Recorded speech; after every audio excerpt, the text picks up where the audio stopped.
get into your physical. It's time to talk some piss and more.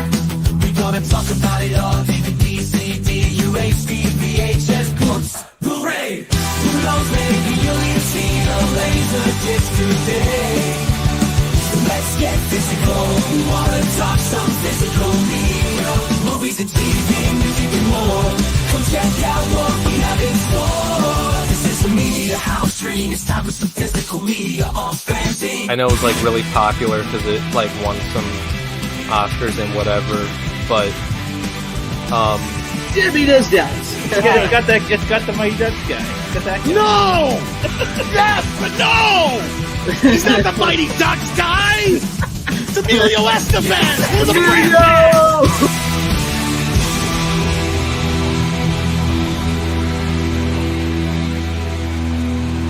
You can never have enough physical media.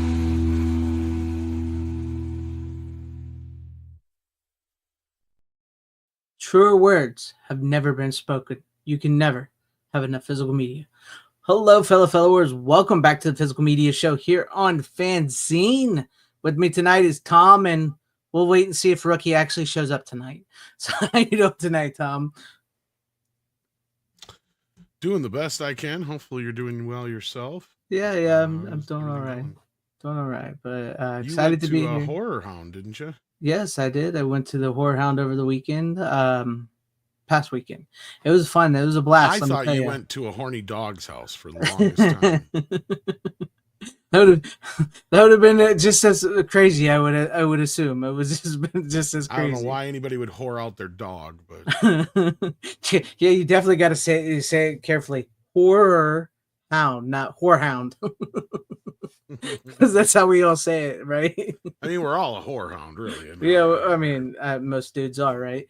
Yeah. I mean, all you gotta do is can you really hold down a whore though? Really? No, you can't. That's why we don't really want one of those. No, but I did. I had a blast there. I have not been to a convention or a horror convention in freaking years, and it was just a fun. I was in physical. I like me personally. Like it's, people go. Like I was telling you, people go there. They hang out. They do the cosplay. They do. They see the celebrities. I was super pumped just to see Diabolic and TerrorVision and Orbit and Trauma and Full Moon Features and Vinegar Syndrome, and Dark Sky Films, all the physical media tables there. Just like, I was super pumped just to see all that stuff. So like I was geeking out over all that. Good for you. And how was it? It was glorious, by the way. No, I mean, even though we didn't go up and meet the celebrities, which there really was, like I was telling you, there really wasn't that many there worth it to see. But we did see Henry Winkler. We did see Shannon Elizabeth. I did tell you that. Who else did we see? We didn't see none of the Terrifier people because they were all like well hidden back somewhere. I think they were getting pictures. But like the whole cast of Terrifier, Damien Leone was there. So you didn't get to meet any of them guys though? No, we didn't get to meet any of them. We did see a wrestler, Ciara, whatever her name was. We saw her. But I did see Devin Sawa too. I did see Devin Sawa. Did he see you? No, he didn't, but he did walk past me. So I was like, we were walking down the aisle, and then he came out from behind his thing, and he was walking. I was like, oh, there he is. But it was fun. It was fun. It was a good time, and I bought me a lot of physical media, some of which you will see tonight, at least 2 titles. Ooh. But yes. So let's go ahead and say hi to the chat. Yes, and we are a little early tonight. So because we want to make Rookie look really bad if he actually does show up. Yeah, we do. We want to make him look super late because he's like, I might be able to show up, but I might be late tonight. I'm like, yeah, right. We'll believe it when we see it, but we'll see. And if he does show up, he's really like, bad. So. Yeah, he'd be like, I didn't watch any movies though, but I may have watched one on Netflix. Why is he even there? I don't know. But why is he there? I don't know. We're still trying to expand. We got to find that. But what's up, FKHC 2005? Glad to have you with us. Hi to you, Heather Preston. Glad to see you out there. Yo, yo, yo, yo, yo, yo. What's up, Psycho Not Your Daddy? Good to see you out in the chat. What's up, Tyrell72? Good evening to you and live long and prosper. I just lost my words. Live long and prosper. Speaking of which, today is Leonard Nimoy's 94th birthday. If he was alive, he'd be 94. Wow. So, yes. So shout out to him. Hell to you, Dragonzilla. Glad to see you with us. What is up, our life in horror? Good evening to you. Glad to see you out in the chat as well. Hang with us tonight. Hell to you, Brian Barth. Glad to see you there. Let's go, Style Selection. Good to see you. You should have gotten that twin. I should have. I'm still going to get it. I went broke at Horror Hound. That's the honest to God truth. I went broke because I bought more than physical media. I bought other stuff too. But you know, it's just I went broke. So I will get it though. Hopefully I will get it. Oh, it's good to see you, Real Sean Crummel. Nice of you to finally get a night off and watch our show. Good to have you with us tonight. And what is up, Sydney Eubanks? Glad to see you out there as well. Anthony Draven, hail to you. Glad to have you with us. Thank you guys for hanging with us tonight. I hope you guys are going to enjoy this physical media show and some beautiful physical media with Tom and myself and maybe possibly Rookie. We'll see. And if you don't, Tough Titty. Tough Titty said to Kitty, but the milk's too something. I can't remember the rest. I don't remember either. Yeah. I don't know. I don't know. Oh, that's cool. Ben-Hur and 10 Commandments on Blu-ray. I think I still have that one. I still need to get the 10 Commandments on 4K because I've heard really good things about that. Yeah. Did Ben-Hur ever get the 4K? Not yet. You would think I think the scan that they use for the Blu-ray is a 4K scan, but it's an older disc, much older. Oh, hey, look, we got Rick Johnson up in the house. What is up? Glad to have you with us tonight, Rick. You'll never believe who just popped in. You'll never believe it. You'll never believe it in a million years. Wow. Look who it is. It's Runner. Hello. It's Who's Runner. this kid? Who is this guy? This is like old times, and he's already drinking. I can tell. Yeah, I'm mixing up my cran vodka. He's already a college student. Look at him go. Yeah. Typical college. I'm in my spring break too, but I'm in one more semester and I'm finally out. Oh man, what are you gonna do when you get out finally? That's the big question, isn't it? All the knowledge you've learned in film school, are you going to put it to the use? I hope so. You guys are fucking live. Damn. Yeah, we're live. What do you do? What did you do? I thought the stream says it was going to start at like 8:35. We went live a little early. Oh, Jesus Christ. Okay. Why, were you not planning on staying through the show, or were you just stopping in to say hi, or what? No, I've had nothing to do today, and so I thought, hey, maybe I'll just pop in here as a surprise. Well, it's good because you'll probably fill in nicely because I highly doubt Rookie's going to show up tonight. Oh, that's a fucking bummer. I miss that guy. You never know. You never know with him, though. You really never know. But it's good to have you back on here, Runner. In a while. Very, very rare appearance. Very rare. Glad to have you there. And as Brian Barr says, as always, F Best Buy. What's up, Cowabunga Dude? F Best Buy. What's up, Random Brad? Glad to have you guys with us. All right.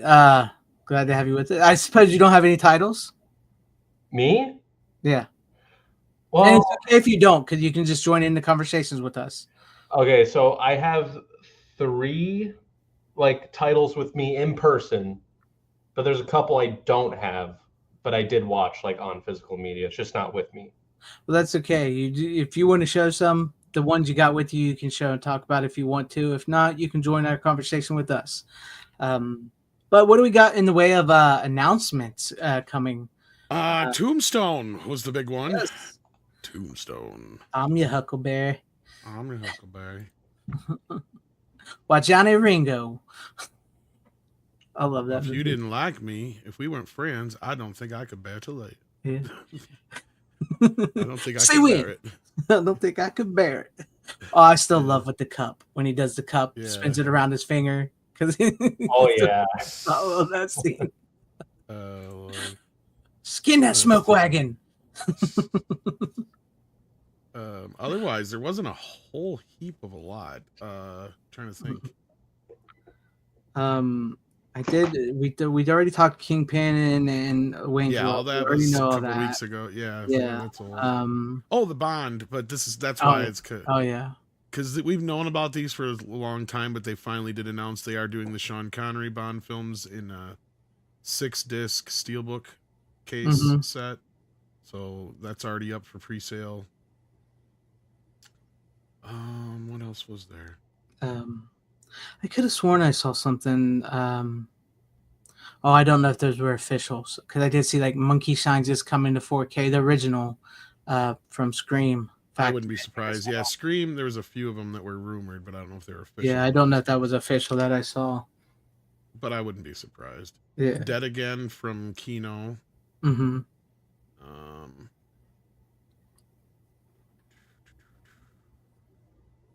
That was the main. I don't think there was anything else really this week because I just went past Tombstone again. There's Wayne's World again.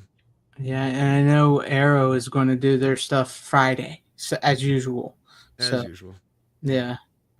Oh, there was a rumor for Godzilla versus Hedorah from Criterion, but that's just a rumor as far as I know. I don't know if it's been confirmed, but not surprising.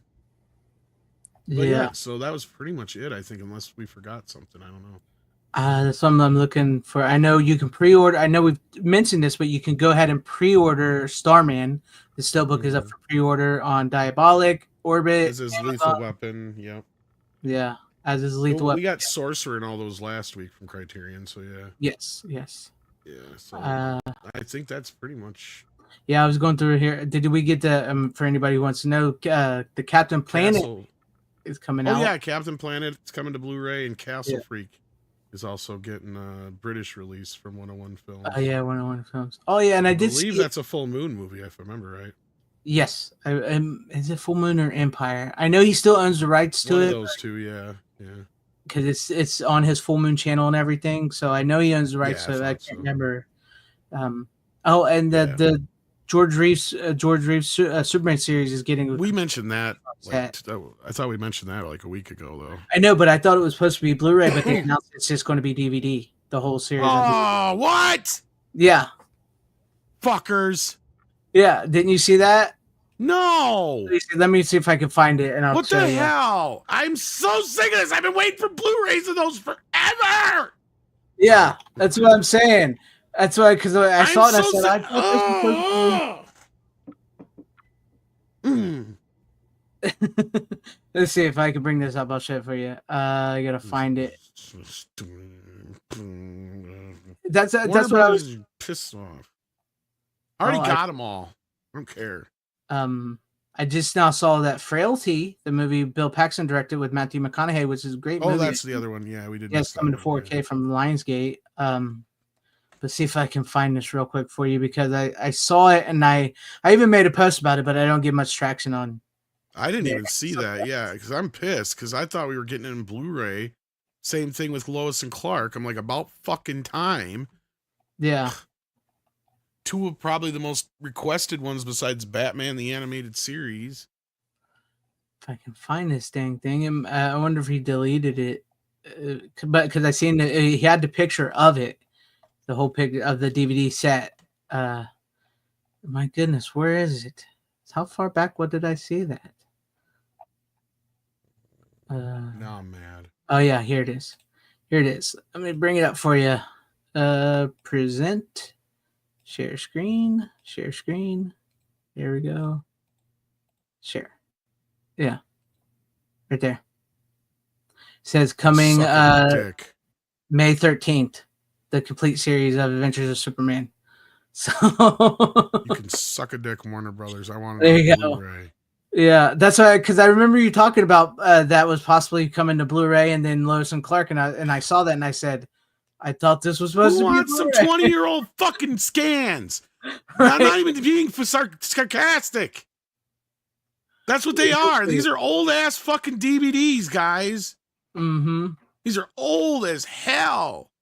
I'm wondering if maybe they're doing this because this is part of the whole disc rot thing. Yeah, that's part of it, probably. But fuck you, I'm not buying them again. You can give them to me for free. Right? You fucking assholes. Can't you trade them in now? Maybe you trade should them be away? able to. Well, that was the story that we were talking about a couple weeks back where people were trying to trade in certain movies, but if Warner Brothers doesn't have any more of those, they were just getting something else instead. Now, yeah, that's possibly one of the reasons for behind, but I don't care. Then if you're gonna fix it, fucking fix it. It needs to be rescanned. These are old ass fucking scans from back in 2000 something, like the early aughts. Mm-hmm. I mean, I've had these forever. Like I've had these since my kid was a kid. I know. I had them. I bought them when they were all brand new. So that was all them years ago. I'm assuming, like we just said, Rick, is probably because of the whole disc rot thing. Because it says Superman. A lot of the Superman, DC, Warner titles like that were affected by the disc rot factory. Now it's really kind of like Russian roulette. If you don't have, if you have the ones that weren't made in that factory, you're good to go. So, yeah, I haven't even got through mine to check yet. So yeah, I haven't got to throw mine to check either. No, that seemed to be the size of no. That is upsetting as piss. It is, isn't it? I could have sworn you saw that. I figured you would have saw that and did put something out about it. Oh no, I would have bitched. Yeah. What is the fucking point? Screw you, Warner Brothers. It's insane. Yeah. What's up, Tim Hayeshill? But yeah, so watch us not get Blu-rays of Lois and Clark now. So no, I wouldn't doubt it. They're probably going to do the same goddamn thing. They'll just put them all in one box, one set like that. Yeah. Good times, right? Yeah, we won't ever get those on Blu-ray either. Good times. Good times. What's happening? Actually, Good Times might have been shot on video, but it might have. I'd have to go watch a few episodes or an episode to find out. No, I mean, I actually did pick up some TV shows more recently. And I'm kind of two minds on it because I'm not a fan of buying DVDs. Right. I mean, I will if there's no other way, or if it's, like I said, video mastered. So there's no sense in even worrying about it. But a lot of these TV shows, and even ones that I can't even, you wouldn't believe, have all been shot on film for the most part up until digital video took over, it seems. Right. Yes, there was a few shot on video back in the day, but not many, is what I'm learning. And like, I even got like Martin and a few other ones that I'm like watching. I'm like, this was clearly shot on film. Right. But now, like, I got like the Reno 911 set, and that's a show that really confuses me because it came out late enough that it would have been shot in HD anyway. Yeah. Now, the first couple seasons, I think, are in that full frame 4:3. But then once you get to the later ones, I know those are in widescreen. So I'm sitting here looking at my discs going, so how long before they turn around and release a Blu-ray of these? Because a good portion of these already should be in HD. And they're not yet. So yeah. Yeah, I'm just kind of like, oh, fuck. And I got Max Headroom was the other one. That one I know was shot on film. That one's long overdue for Blu-ray. Like, yeah, and that's like, why haven't they done that one yet? Like, that one's one shot to the DVD like 20 years ago almost. Yeah, and we need the release of the movie too, because we've never had the release of the movie here in the States. I was curious about that. I was looking through that, and I'm like, didn't they do a movie too? And I'm like, huh. Yeah. Unless that was just, I was like, maybe that was just the first episode or two. The movie was a BBC movie. It wasn't an American movie. It was a British movie that aired on the maybe it wasn't BBC, but it's ITV, whatever, over there. It was made for over there. And so we in the States have never gotten a release of that movie here. The pilot the episode for Max Headroom on the we just lost him. We lost Greg. Shit. Have you seen any? Oh, there he is. I don't know. Legitimately don't know what happened there. It just like kicked me, and then boom, I'm right back on. Booted your ass. It's weird. But no, as I was saying, the pilot episode is just a remake of the movie. Oh, okay. So, that's what I was thinking. I was like, because I thought I was like thinking back because I'm like, I remember seeing the movie quotations on video back when I was a kid, and I'm like, I think it was basically just like the pilot episode or whatever. But yeah. Yeah. Yeah, the pilot episode is just a movie. I have no idea why that kicked me like that. I was That like, is my weird. internet was fine. Well, and it's kind of funny because I never knew this until I just, speaking of pilot episodes, I got that box set today of Twin Peaks, and the 4K is like just one disc at the end where it has the pilot episode and the final episode. Yeah. And the cool thing is, and I didn't even know about this, it has 2 versions of the pilot episode. Oh, really? Yes, there was a TV movie version of it. Oh. That was the international cut. That's basically a 2-hour TV movie. And I mean, it literally runs like an hour and 52 minutes. Mm-hmm. And it actually has an alternate killer for Laura Palmer in it. Because it actually wraps up everything. Now I got to get this. Yes. I so, don't and think also I knew there's that. like one scene that's in that version that they used in a different episode for a dream sequence or whatever, like where they're like something about where Laura sees somebody at the end of her bed or something like that. They used that, I guess, in a later episode. But I had no idea about this. I'm looking at it and I'm reading about it and I'm like, I'll be damned. So yeah, I never knew this. Why? I don't know why they just didn't do that at ABC just to fucking appease people so they could let the show go on. Just send them that version and be like, here, shut up and don't tell nobody. Yeah, be quiet. They end up changing who it was anyway, but yeah. Yeah. Speaking of which, if anybody out there wants to float me $60 so I can buy this, yeah, I'm broke. At least it seems to be out there now, but yeah. Yes, at least I've been really looking forward to get it because I have seen the first season all the way through and I love the first season. I haven't seen all the second season. I know, much like everybody else, the second season falls apart for a lot of people, and then I've never seen the revival series at all. I've heard very mixed to negative things about the revival Me too. series. Really? I thought people were saying it was good. I haven't heard anybody, but hey. I mean, I could be totally wrong. I hope it's good. I've only seen the first season of Twin Peaks. It's going to be a while till I get to it all, but yeah. Yeah, I need to get it. And also I know we're talking Twin Peaks there, but I saw this earlier. It's not the complete Drew Carey series is coming. It is coming to DVD in a big set like that, like the Superman and all that. This makes no sense either, why they just didn't replace the bits they can't. It's missing 5 episodes. Because of music rights. Because of music rights, and some songs have been replaced in other episodes. Although they just, which makes no sense. Why not just remove the songs from those episodes? Does it have to do with the plot? I'm confused. I don't know. Yeah, like I'm trying to figure it out because even WKRP, like there's like in the newest version that they did for Shout Factory or whatever, where they managed to get like 80% of the music rights. Like there's like the only 2 or 3 times that you can tell that it's not the original song is like Pink Floyd and Led Zeppelin. Like those are like the only 2 times. Yeah. Because like you can tell he's supposed to be listening to animals, which works anyway in the show because it's just animal noises, so they just had animal noises. So that one worked. But Led Zeppelin, he's like, well, that was Led Zeppelin. And you could totally tell it was just some fucking like canned, cheap shit. Yeah. Free music that they use that was like rock and roll or whatever. Other than that, of the episodes that I've watched so far, that's the only 2 times where I've noticed. And hell, even in that Animals Pink Floyd episode, that may have been the way it originally was. Yeah. I'm not 100% sure on that. Yeah. I mean, they actually do show the album cover, but I mean, even for television, they still had to pay for the rights back then. Who's to say that wasn't part of the joke and that's why they did it that way? Because it is. If you listen to the album, this is one of the reasons why I know I'm not going to hopefully piss off too many Pink Floyd fans because I'm a huge Pink Floyd fan. But I think Animals is one of their most overrated albums because it just seems so pretentious and it's just a bunch of animal noises. It's like a joke. It's like a parody to me. It's like if Andy Kaufman made a fucking rock album. Like Andy, nobody's gonna listen to pig and cow noises for fucking 30 minutes. They will if I do it. That's true. So anyhow, let's get to the program because Runner's probably like has no idea what we're talking about. Yes, I know. Let's get to it. Runner, do you want to go ahead?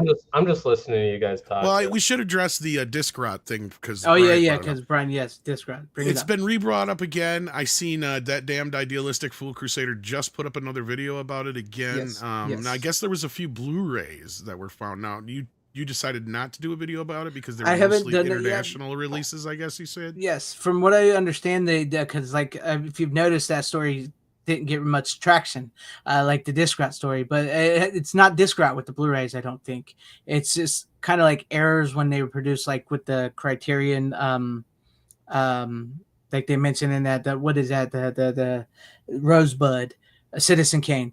Like when that was made, there was an error on one of the discs, and they asked you to break the disc so they could give you the replacement disc. So basically, what it is like with some of the Blu-rays is like most of it seemed to be international releases, and it was some stuff that could be actually very easily fixed. Really, just buy a replacement disc is really all. But no, as far as like the disc rot thing with the DVDs, specifically Warner Brothers, and I did hear that maybe it could have been a few Lionsgate titles and stuff too that were also processed at this factory.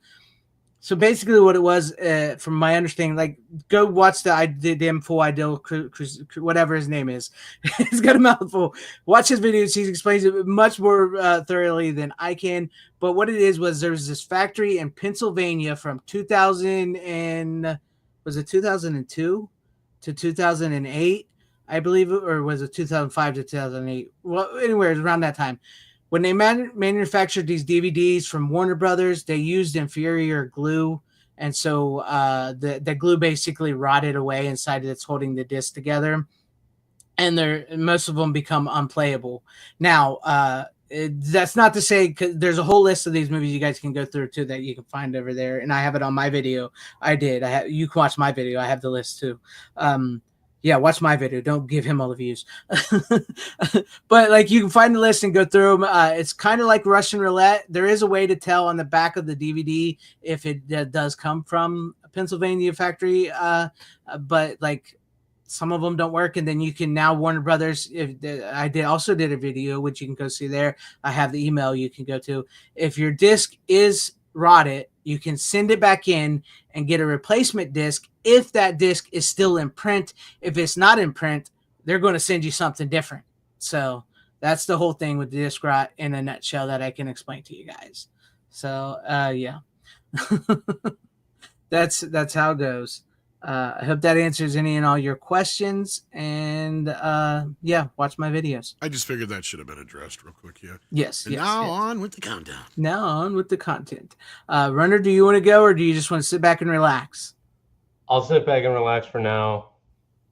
You start, Greg, since I think you have one extra. I'll start with the one that you brought on. But I think you brought this on before, and I may have brought it on a few years ago. I was just in the mood to watch it, so I watched. Debbie Does Dallas. I wish it creeps, it crawls, all that good stuff. Sweeps. The Blob, it sweeps, it creeps. The Blob from Criterion. So there you guys have it. I watched The Blob. The Blob. Which I'm surprised they still haven't put this on 4K because this is a 4K scan. It's pretty damn old now, from 2013. So yeah. Is it a scan of the negative though? That's what I was wondering.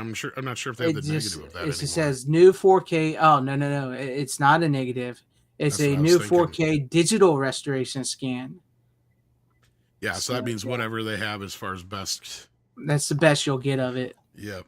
But I'm still surprised they have not put it on a 4K. They'll AI upscale it. You watch. Mm-hmm. Yeah, they probably will. Criterion. It's AI Blob. Why is it moving like that? It looks like Walter Matthau in that scene.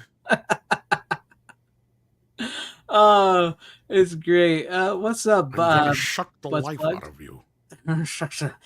Sit down. I'm gonna smack you. No, but it's. I mean, like I'm pretty sure you brought on this one, the 80s, and the Son of Blob before in the past. But I was just in the mood to watch the original Blob. I love the 80s remake Blob. That's because that post I made is what got me into, because it was like, name a movie and a remake you like. And I was like, I like the Blob and I like the remake of the Blob.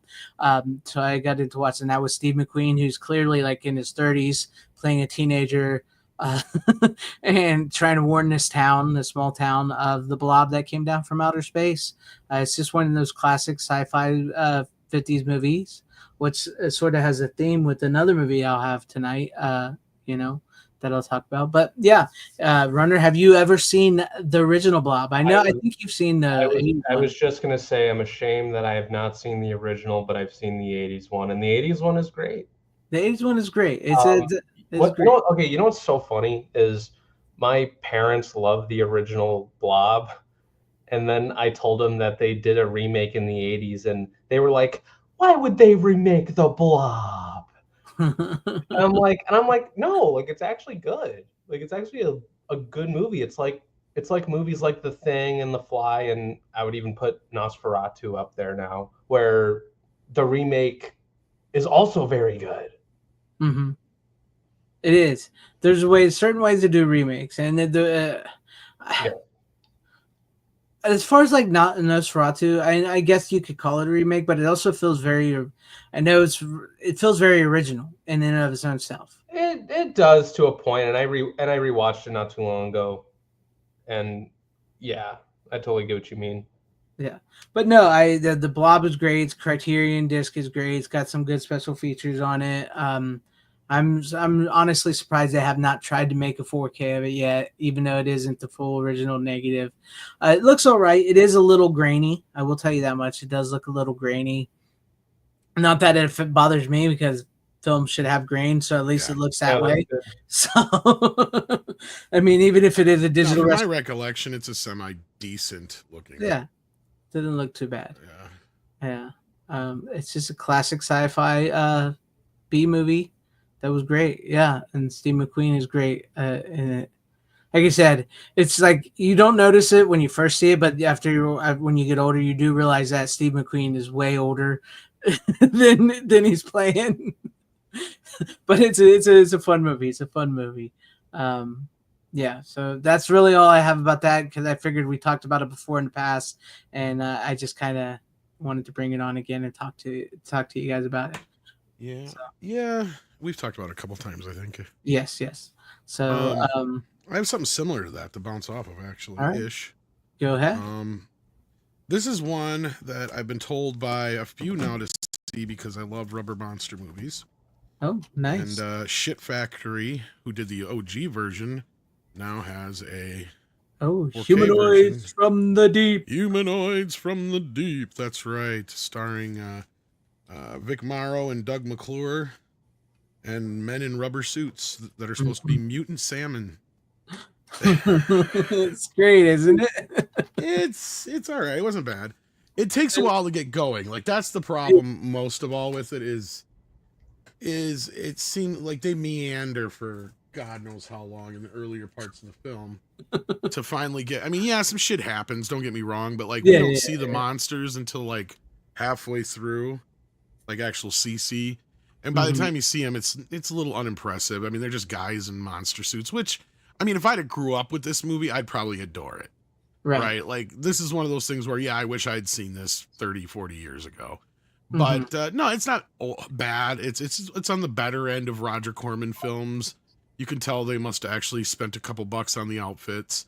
They even got a little bit of, I don't know, I wouldn't call it animatronics, but a little bit of movement in the mouths and some other things like that. And once they start showing them near the end, the last, 20 minutes or so are pretty packed with them. It kind of reminded me of like Ghoulies a little bit. Yeah. With a little bit of Jaws, with a little bit of, just all these. It's your pretty typical, and I can understand now why Robert Meyer Burnett and others were telling me, yeah, I should see this movie. I get it. But no, I wouldn't put it on the higher end of the scale for sure. But it does deliver on certain aspects of your clay creatures and rubber monster men and all that kind of business. So, yeah. I mean, yeah, I see where you're coming from because if you would have like seen that years ago when you were growing up, that you would love it. It's just something about how and we it's are. Just gory as hell in certain aspects. Yeah. And the weird thing about this one is they have both the rated and unrated version. It's literally like Nightmare on Elm Street where it's 5 seconds of footage. You just sitting there going, why didn't they just? And I get it. Sometimes people care, but this is one of those. Unless it's a huge drastic difference.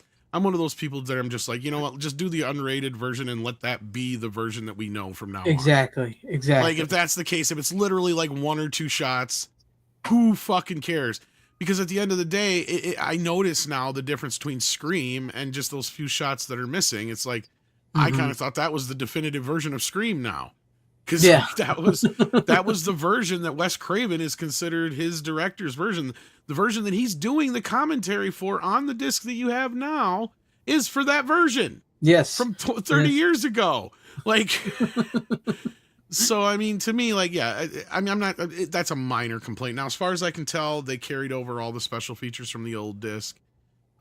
So that part seems to be fine. I don't remember if there was anything necessarily new. Let me look. Yeah. No, nothing new other than audio commentary from a film historian, Russell Dybel. Yeah. Well, that's probably somebody you don't really want to hear from anyways. Yeah, that or some YouTuber, which I'm not against them sometimes, but I want somebody who's worth a shit that I want to listen to, like the Hats Off Entertainment guy or somebody like that. Yeah.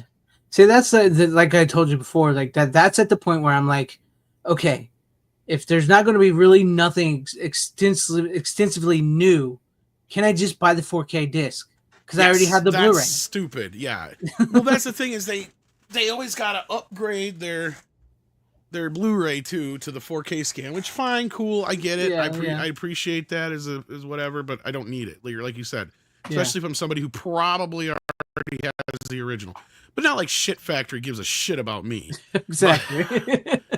But I hope they're still feeling that because I have not bought in any of the bigger sets since UHF. I mean, and I've noticed they haven't been selling out of their big box sets like they used to. No, they haven't. I've noticed, they've kind of like, honestly, it's kind of died down. I mean, there's still people talking about them buying them, but it's just like, it doesn't feel like they're like like they once did. It really doesn't. Well, and not only that, their price, right? Like, and this is where I really felt the crunch of their price because I hadn't bought a lot of Scream Factory discs in a while. Mm-hmm. Here and there, I'll pick one up when I can find one on sale on Amazon or whatever. But speaking of, Amazon had the sale that I think we talked about before the show. Did we bring it up during the show? I can't remember. No, I don't think we did. Okay, well, Amazon had a sale. It might even still be going on where you can buy 2, get 1 free on tons of things on Amazon. And one of those categories being movies. Mm-hmm. And I picked up a bunch this last week with that sale. And on the sale was a bunch of Shout Factory ones that I hadn't picked up yet. So Humanoids was one of those. And let me tell you, if it was, I still paid for the 2 to get the 1 free was still more than I would probably pay for 4 movies in a regular set. Like, you know what I mean? Like it's like $80 just for the 2. So that would have been over $100 some just for 3 movies. Mm-hmm. And we're not even talking like big titles. It was Humanoids from the Deep, Stepfather, and Wolfman. And Wolfman, for some reason, even on sale, was I think more expensive than the rest too, probably because it's a Universal title. But yeah. So like, it's just like they're one of the worst. They on are their prices. They truly are, and that's something that most people don't bring up. If you haven't noticed, they people really talk about don't. Criterion all the fucking time. And then the thing is, like with the Criterion, at least I think they know it and they realize it and they don't really care and they play into it like they do the 50% off slash. I was just gonna say that's the game with Criterion. We all know what they really cost. Yeah, it's with the 50% off sale price. Yes, and I think they do that. We have this dance with them where we don't buy it from them until then. Usually, yeah. And if you notice, their sell, like their titles don't go out of print so quick, like the other, like Shout Factory and all that. I think they're pretty smart on that, even though they are expensive. But like you said, we played the game. Shout Factory, Scream Factory, they're clearly not smart on this shit, and you could clearly Shout see. Factory never has any real decent sales either. Yeah, they'll go on sale, but it's not as often as it like Kino sales or any of those where it's the new titles. I think like the Halloween sale is like the best sale you can get at Shout Factory. And even then it's still pretty selective titles. Yeah.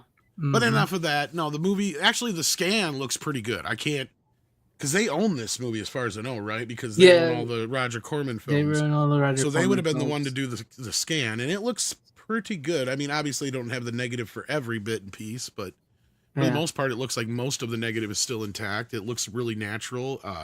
Some shots look like they might have had a little bit of, I wouldn't say DNR, but little noise reduction, and just the same, like they were evened out a bit, but I wouldn't, it's not noticeable in any way, shape, or form, if that makes sense. Like I'm not noticing any haloing or still grain or floating grain or anything like that. It was just some shots looked a little cleaner. That it's just like compared to other shots, you're like, did they shoot this at a different time with a different camera, or is it?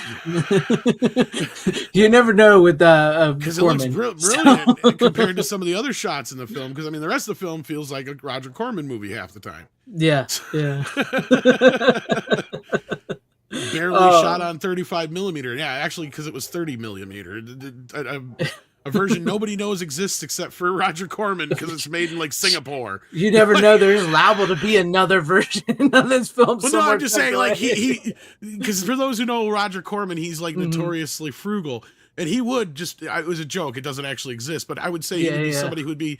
He's so frugal that he would find that there's another version of film that's only 30 millimeter, not 35 millimeter. Yeah, that exists in Singapore, and he'd buy all these cheap cameras and all the film stock, and he'd just transfer it to 35. Like I could see him doing that. Yes, he would. He would. Just to save a buck.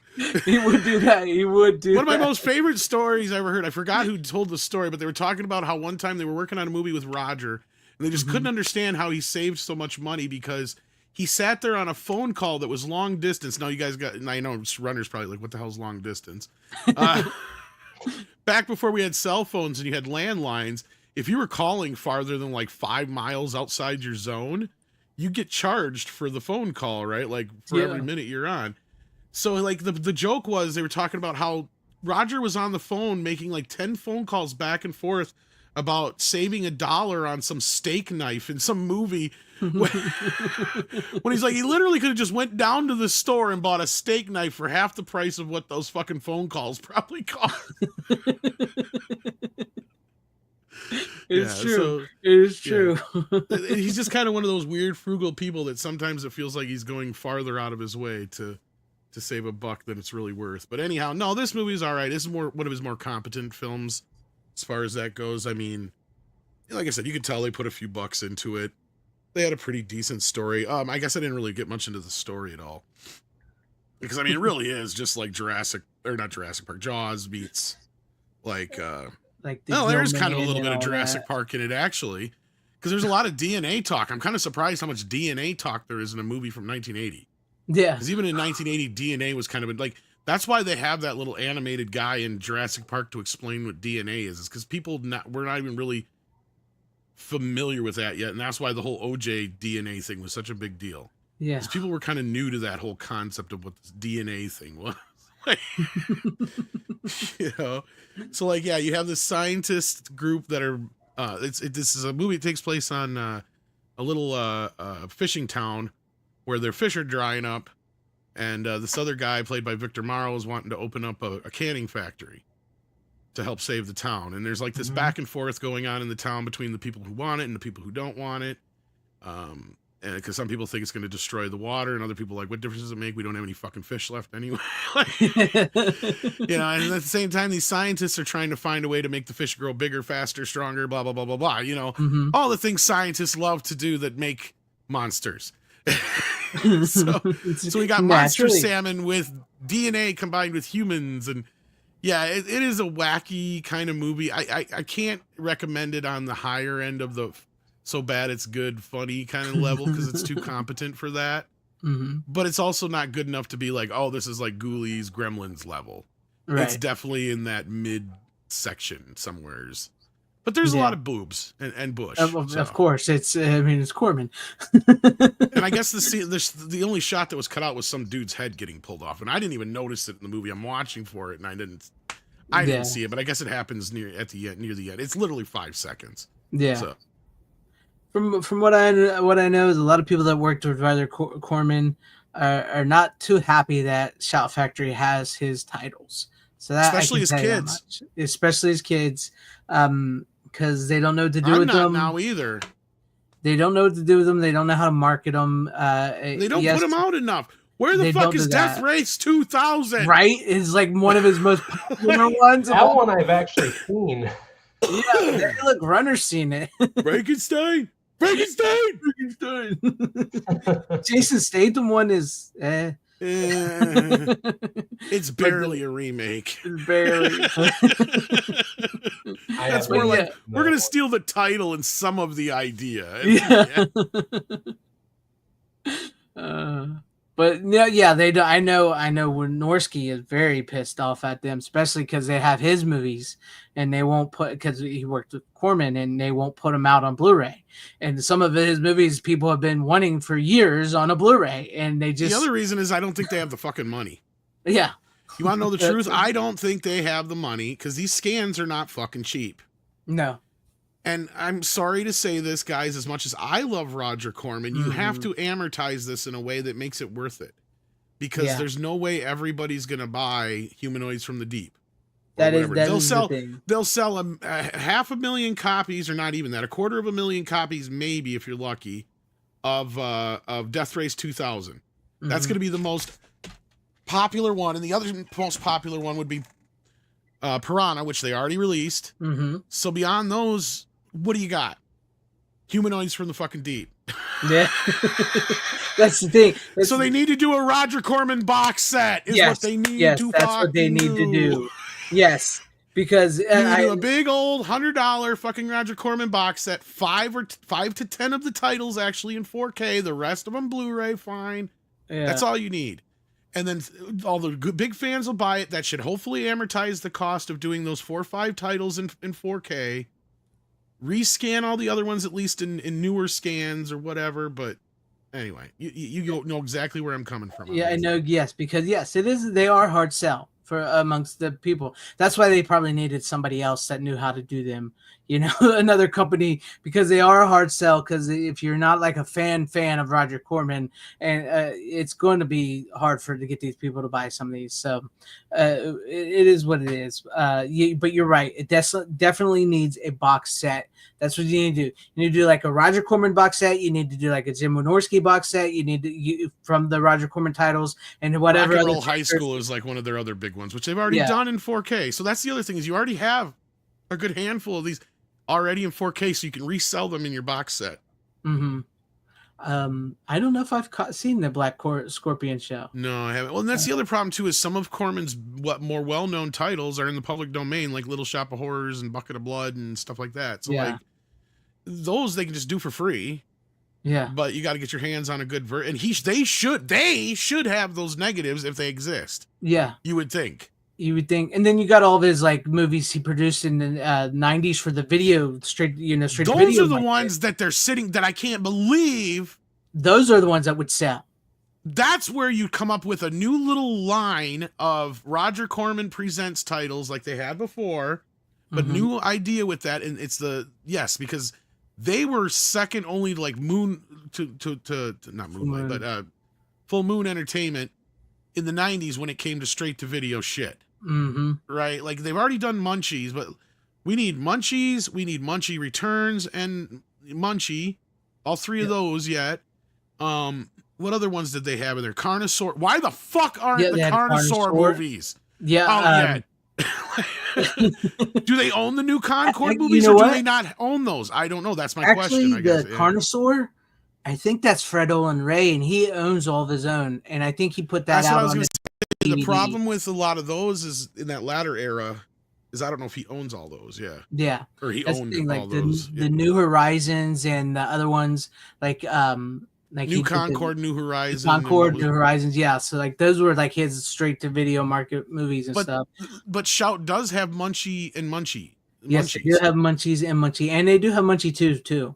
So, but they just don't release it, which I understand. It's a shit movie, but yeah, it's true. And that's Jim Wynorski, by the way. Munchie 2 is Jim Wynorski films. Media Archive, Mike. They'd have all the titles out already. I guarantee you, they would have a box set. They would be like the Abbott and Costello box set. They would love that. They'd salivate over that. Exactly. Kino would know how to release those titles. 100% know how. They would fit right into the Kino cult collection. Very, very much, very much. Like I'm still truly waiting on the vampire. I can't remember the name of it, but it's a vampire movie that I have on VHS. I would love to have that on Blu-ray. I don't know who owns it. I don't know if it's Shout has it or if somebody else has it. But it stars the guy from Family Ties, the boyfriend, Mallory's boyfriend. Oh, I think I know the movie you're talking about. I think it's not Vampire's Kiss. That's Nicolas Cage. No, but it's Sleep with the Vampire. It's called To Sleep with the Vampire. Yeah. Yeah, I think I saw it on cable. I know I would Nick. love to have Guy that. plays Nick. Yeah. And that I would love to have that. Shout might have that because they have the original version because Roger Corman remade that movie like 3 times. So Shout Factory has released the original version on a to Blu-ray. Imagine that Roger Corman making the same movie. It's the same movie. No, It's never. legitimately the same movie. But I actually think the Vampire To Sleep with the Vampire is better than the original. It was done, I think, much better. The guy who actually reuses footage from the no, you're bullshit. Yeah, Carnosaur. I'd have to look, but I would buy about $100 that. I think Fred Olen Ray, who's a director who often worked with Corman as well, he has his own company because he owns pretty much almost all of his movies, and he puts them out on Blu-ray and DVD. So he may have, I think he may put it out. And plus, Carnosaur does have my good friend Richard Gabai, who I've had on the show, who's a director. He's in that movie. Yes, humble brag. But I do have a movie to go off of that. Runner movie. Carnosaur is a masterpiece. Yes. You need to see. Yes. Let me look that up because I've actually never heard of that one. Oh, it's great. Let me see if I can find. I've got it on my computer, the DVD rip here. But I was looking for one of the better scenes. Real quick. This is some. He rushed this movie to theaters to get it in theaters before Jurassic Park because it has a very similar plot. It's actually based on a book. Yeah. Okay, I think I found the part I'm looking for. Hopefully, you don't have to cut this out.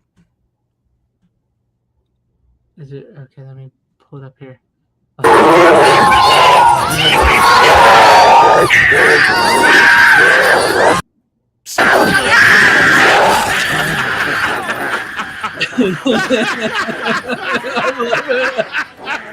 That's a movie, people. That's a movie. Fucking movie. That is a movie. We wait an hour for that, or 36 minutes for that to happen. Now that is a movie. That's really fucking cool. This chick uses chicken DNA to bring back dinosaurs. And they're hungry. It was great. Oh, man. Oh, yeah. So Nick from Family Ties is also in Black Scorpion show from Corman that he was bringing up. Oh, okay.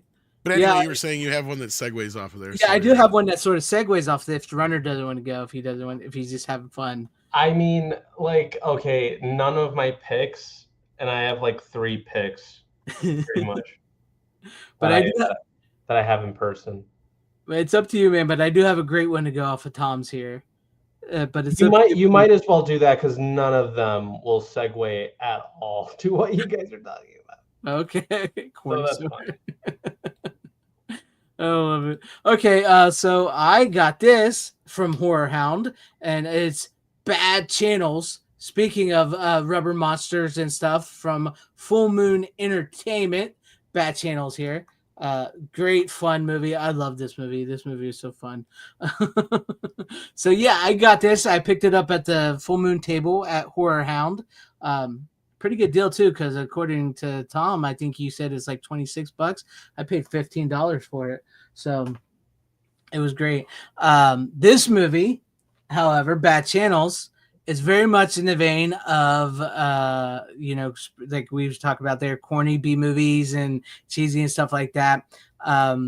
It's in the vein of H.G. Wells' War of the Worlds. It's this radio disc jockey named Dangerous Dan O'Dare, who's works at Superstation 666.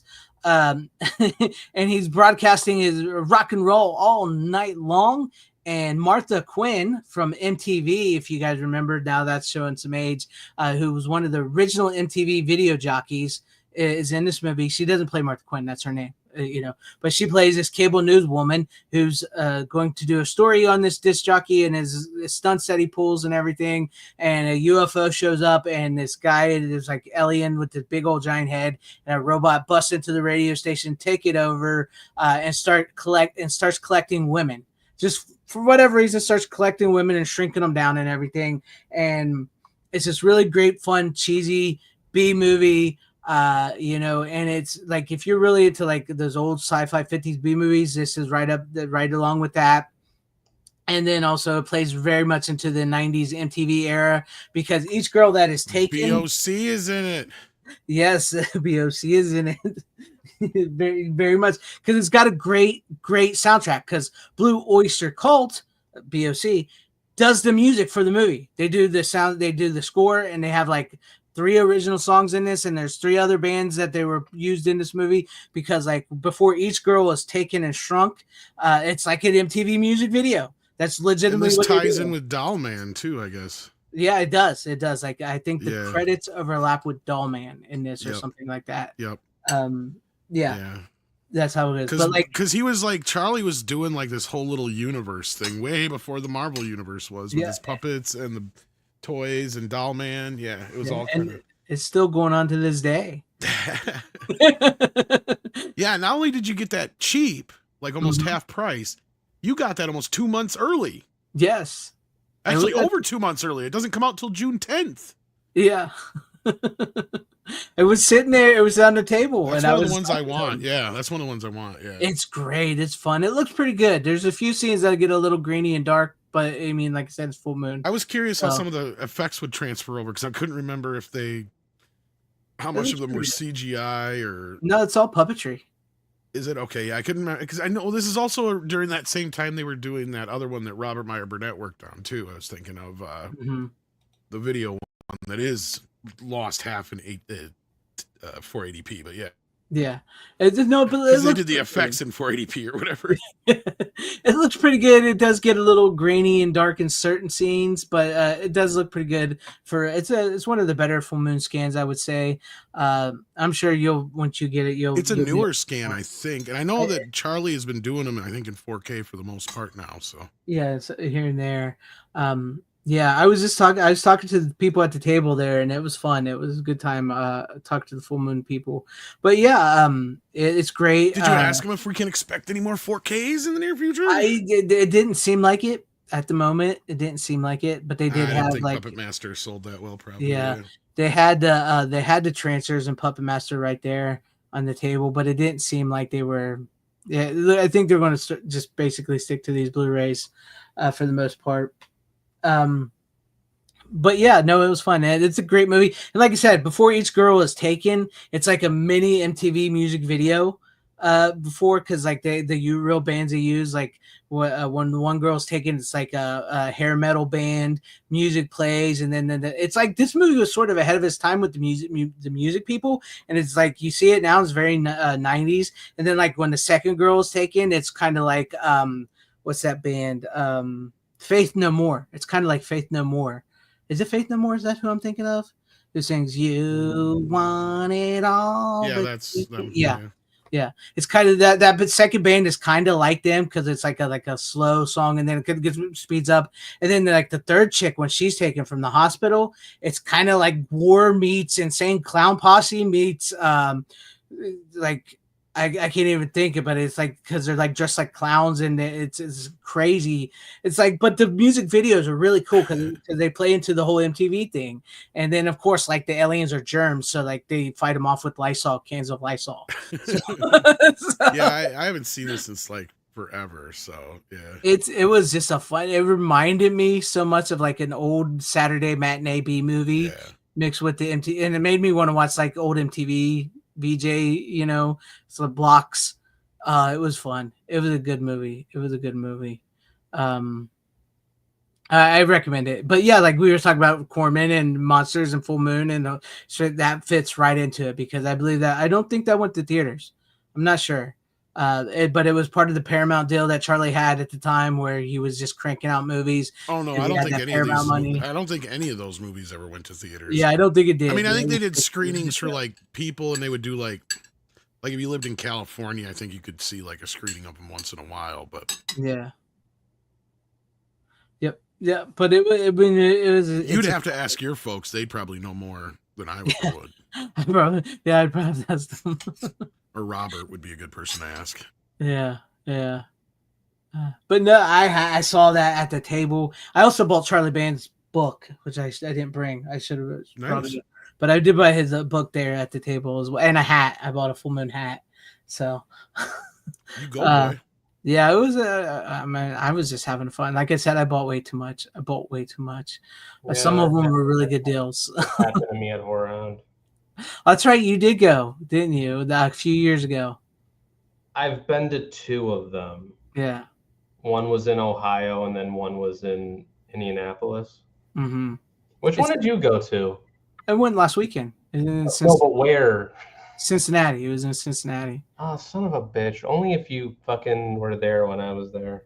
I know. I got free tickets. My sister-in-law's aunt works there, so. Hoo-hoo. I can. We may be going back. I may be going back in September, because it's the 20th anniversary of Horror Hound, or something like that. Oh, okay. So I may be going back in September if my sister-in-law's aunt gives us free tickets again. So I'm gonna be so real. I don't know if I'll be going back anytime soon. Oh well, that's fine. If I get to go, I'm going again. So Well, that's great. I'm just saying, like, if you're expecting to meet me anytime soon, it's unlikely. Yeah. Well, that's okay. That is okay. That's okay. It'll happen eventually when the time is right. But no, go ahead. No, I was just saying, yeah. Like I was agreeing with you. Oh, that's cool. You get Weird Al. I would love to see Weird Al. Like I said, we didn't like this. Nice. Was like, yeah. This past Horror Hound was probably. I mean, I had a great time and everything, but it wasn't one of the better Horror Hounds. You know what I mean? Because usually they do have better celebrities and stuff like that. Oh, but I did get to meet who I know. I'm friends with Lenora from Lenora's Midnight Rental. I did meet her. I got her autograph, a picture with her, a little sticker. Yeah, I do know her. I've talked to her, and we're friends. So that was a fun. Got her that was digits. fun. I believe she's married, if I remember correctly. But no, she's a good woman. She was fun to talk to. But no, like I figured the bad channels bounced directly right into that conversation we were having. Pretty good, actually. Yeah. Yeah, so yeah. Does, Runner got though? I'm curious. Yeah, Runner, what do you got for us? Oh God, it's You want to nothing. show something? Okay, I'll just say this: like, all the 3 that I'm going to show are like criterions, so they're not at all what, and that's just because of the recent sale. He's become an elevated guest now. I think Yeah, he's into elevated stuff. Maybe, I don't know. however the fuck you define that, I don't know. But never really watched this one until now. The Game. I think he starts putting his pinky up when he drinks now, I bet. I don't do that, actually. Is that the one with Sean Penn and Michael Douglas? Yes. It's directed by David Fincher. Eat stuff like hors d'oeuvres. And snails. I don't even know what this is relating to. We're saying you're bourgeois now. Yeah, you're all bougie now because you're a film school student. So yeah, I get it. Yeah. Have a good night, John the Beagle Dad. Take Thank care, you John. for hanging out with us. I'm surrounded by interesting people, quote unquote, if that makes sense. But no, that's code for. There are some of those out there, but I'm not one of them. Oh man. Go ahead. Talk to us about The Game and Fincher after we just talked to you about Roger Corman and Charles Band. Okay, The Game. So this is right after he made Seven, and it's a decent movie, I think. For a Fincher movie, personally, it's not one of his best. I think he's done a lot better. Is this the one with De Niro and? No. Oh. He's never worked with De Niro. What the hell is this one then?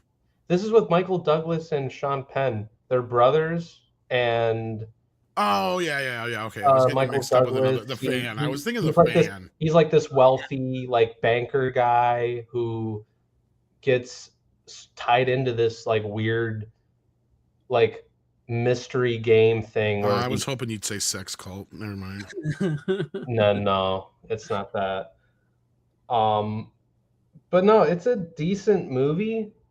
I mean, the way it's structured and all that, you can kind of tell this was one of those scripts that was kind of written for this type of director, considering his other work. But yeah, no, like Tyrell said, it is a slow burn, but I think the interesting twist kind of like comes towards the end for me, really. I mean, there are some other twists too, don't get me wrong, but like the one in the end is like, oh wow, like that's It's like, a oh little crazy. wow. That's a little crazy. Have you seen this movie, Greg? Yes, I have seen this movie. Okay, you have. Yeah. So you know what happens. Like Yeah, I don't want to spoil it for anyone who like I hasn't. know what happens with the game if the title doesn't give it away. Yeah, yeah. It's like after seeing the ending, it's kind of like, oh, that's why it's called The Game. Yes. And yeah, like this is the Blu-ray. Like they haven't released a 4K yet, and I don't know. I don't know how that would turn out, considering he doesn't have a bunch of other. Well, he has like a couple. AI beauty.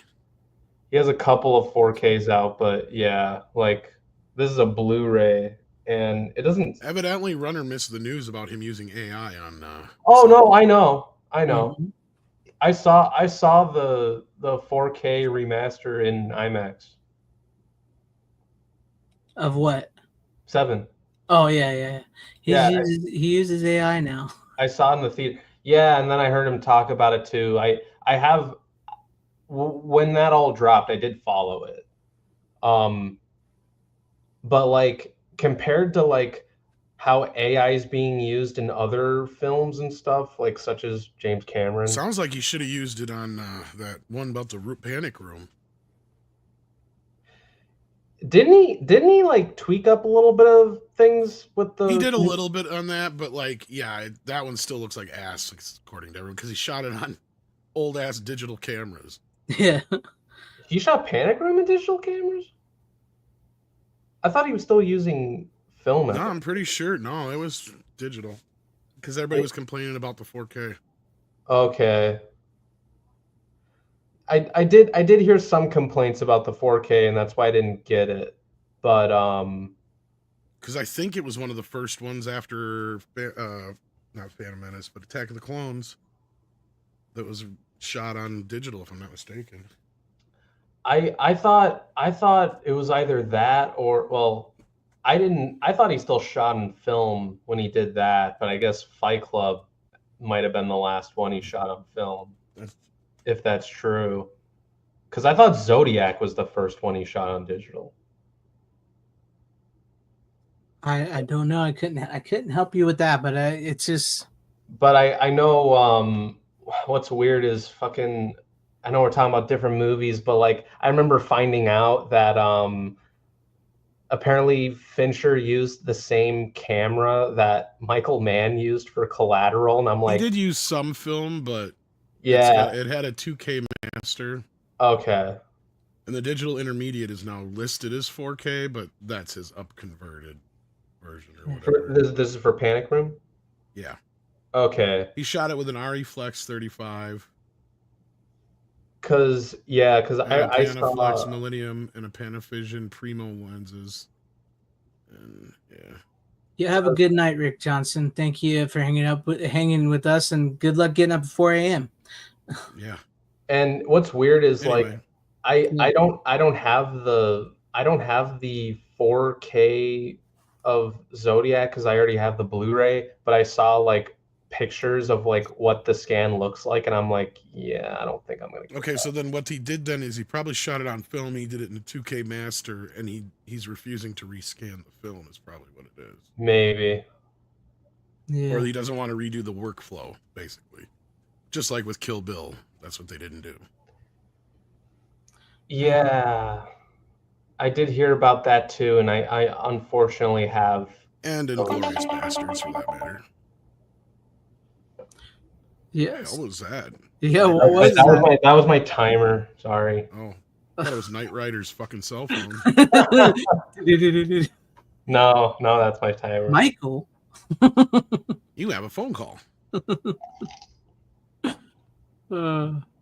Which you never know. You might be getting this on 4K, as Tom has noticed, and we've noticed. So when they sort of like directors sort of when their movies start coming out in 4Ks, it's kind of like they've got them together and put them all together and had them sign off. So like you got 7 and 4K, Panic Room in 4K. So it wouldn't surprise me if this and Fight Club start coming out in 4K. Yeah, I was gonna say like. I think Fight Club's already had rumors. Yeah. Yeah, Fight Club's had rumors.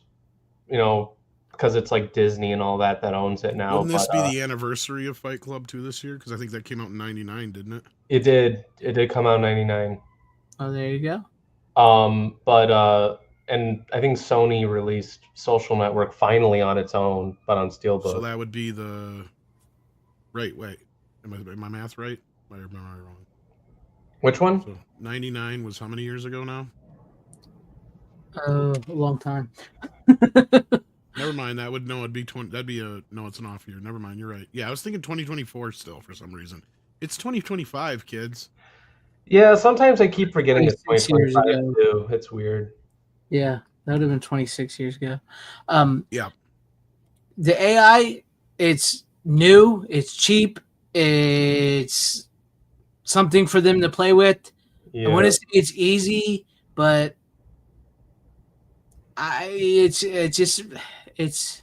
something that's being used the wrong way for the most part. Yes, it's a tool that can be used if it's used proper, sparingly. Mm-hmm. It could probably do some great things. But at this point right now, when it comes to this kind of stuff, I don't understand. Other than they're just trying to appease people who don't understand what movies should look like. Mm-hmm. Yeah, it's too new still. That's kind of my take. It's like you get Cameron, who clearly wants all of his movies to look like Blue Smurfs, so he's using the AI in that way. And yeah, see the results. And then you get people like Fincher, I think, who's trying to use it in certain scenes here and there.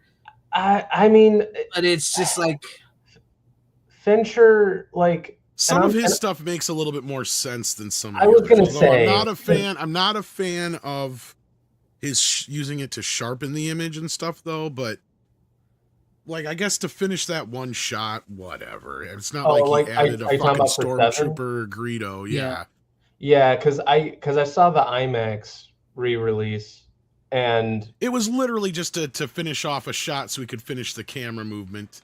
And I mean, I couldn't even really tell what the fuck he did in the scene at the end. I was gonna say I didn't really. And the thing that kind of stuck out to me the most was the changing of the color in the sky. Yes, the original version, you can tell they shot it on 3 different fucking days or whatever, but making the whole sky yellow like that was kind of weird. It's like, okay, is he trying to like say, oh, this is the, you know, the storm coming like they did with Twisters where it was just too green? Yeah. Yeah, like that stuff didn't bother me too much because I don't remember like those types of details within like previous. Well, the problem with the 7 one is the sky sticks out like a sore fucking thumb. No, I totally get that. I did notice that, but like everything else was like, everything else I'm just like, okay, whatever. I mean, I could tell some of the sharpening that in some dark scenes I could tell because you get like this little white line around everything. Like it's like, it's very minuscule, but like But that's why I own like most of Fincher's stuff on Blu-ray still, because it's like I don't know if I like need to upgrade these on 4K. I don't know. 7 looked good for the most part. It was kind of like I'll get 7, but like on like a sale. Like Oh, I think it was on sale this last week in that to buy 2 get 1 free sale. Actually, I'm kind of broke. Surprisingly, considering they sold out of the original steelbooks. Yeah, but I think this still might actually still be going because like having a spring sale on Amazon right now. I think that's what it is, something like that. And they've got some good stuff on there, guys. If you haven't got a chance to check it out, I wish I wasn't broke right now. Yeah. I spent as much as I could, and I shouldn't have. Yeah, I made sure I did it in bunches to where I got like the 3 Shout Factory ones together. So I got that one, the one more expensive ones free with the bundles I was doing. Like I did some of the John Wayne ones that are like $10 a piece. So I got like 3 of those in one bundle. You know, so I made sure I did that myself because I tried buying a bunch at once and the price came out all wonky. I'm like, wait a minute, this ain't right. So I canceled all the orders I did and rebought them all separately. And then it came out correctly. I really need because all it was doing when I did it in a big bunch was just giving me the cheapest shit for free. Right. And I'm like, yeah, I can save like $20-$30 if I do it the other way. No. Yeah, if you do, yeah, it's better, smart. And then I same thing with like the TV series. I got like I got Reno 911, Max Headroom, and Martin all together because they're all pretty much the same price. So I made sure I got things that were bunched together and close to the same price. Yeah, that's good. That's good. That's a good choice. I think I put I get Max Headroom free. I get Max Headroom free. Somebody got that for my birthday, so I technically got it for free. If you want to figure that's the one I got for free, which it probably was because I think that was the cheaper of the 3. Yeah. Because I think Reno 911 was $29, and I think Martin was $24, and I think that one was only 21 or 23 somewhere in this. So yeah, it was like very similar, or cheaper than the other ones. Yeah. That's what I said. The sale just basically gives you the cheapest thing for free. Yeah, as long as you buy 2 at least. Yeah, and the prices are so varied. That's why I was trying to that's my warning to people is don't go filling up your cart with shit.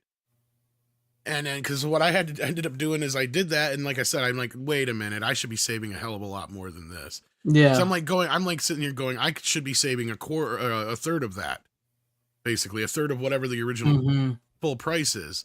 But that's not how they factored it. So you gotta pay attention to that shit. Yes, sir. But there are other things you can buy besides movies in that deal too. So yeah, I think But there's more than enough movies, and unless you're somebody like even me who has tons and tons of movies, was able to find more than enough, and I still could have probably bought some more, and I just had to cut myself off. So yeah. Bro, man, I'm telling you, I could have like sold my house for all the movies that I saw that I wanted to buy this past weekend and that I'm hearing about right now that I want to buy. So like, yeah, there's tons and tons, as many as I own myself. There's tons and tons I could still get and still want. Yeah. It's So insane. did you want to go again, or did you want me to go now? I got 2 left. How many you got? 2 left. Runner, I think, has 2 left as well. I can go. So, I can go this time. Since you already brought this one on, I'll go ahead and bring it up. All right. So I did also get Rumpelstiltskin on 4K from TerraVision. My kind of world. My kind of world. I love this. Does yours have a reversible sleeve? Yes.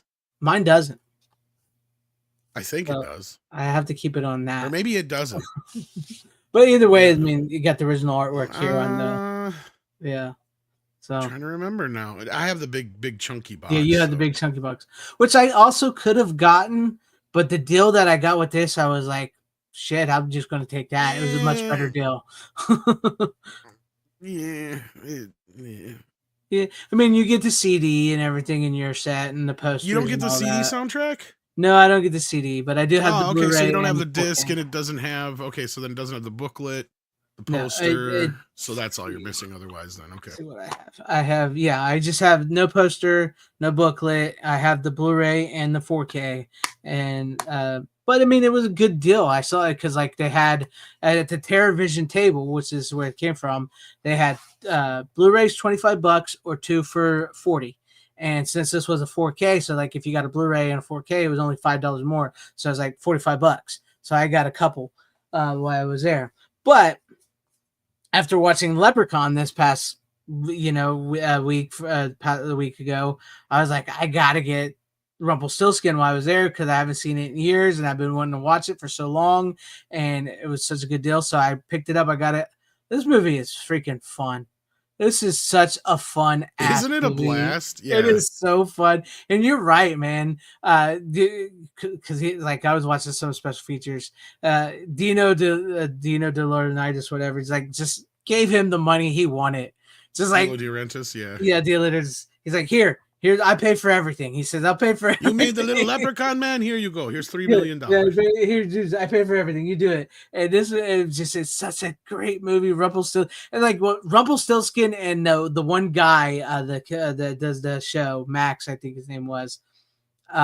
They make the damn movie. Like the quips back and forth, like him in the car just saying stupid shit where he's chasing him, and then Rumpelstiltskin saying what he's saying, and the like, horse with no carrots, or my carrots are strong, and like all that. It's great. It's this great movie.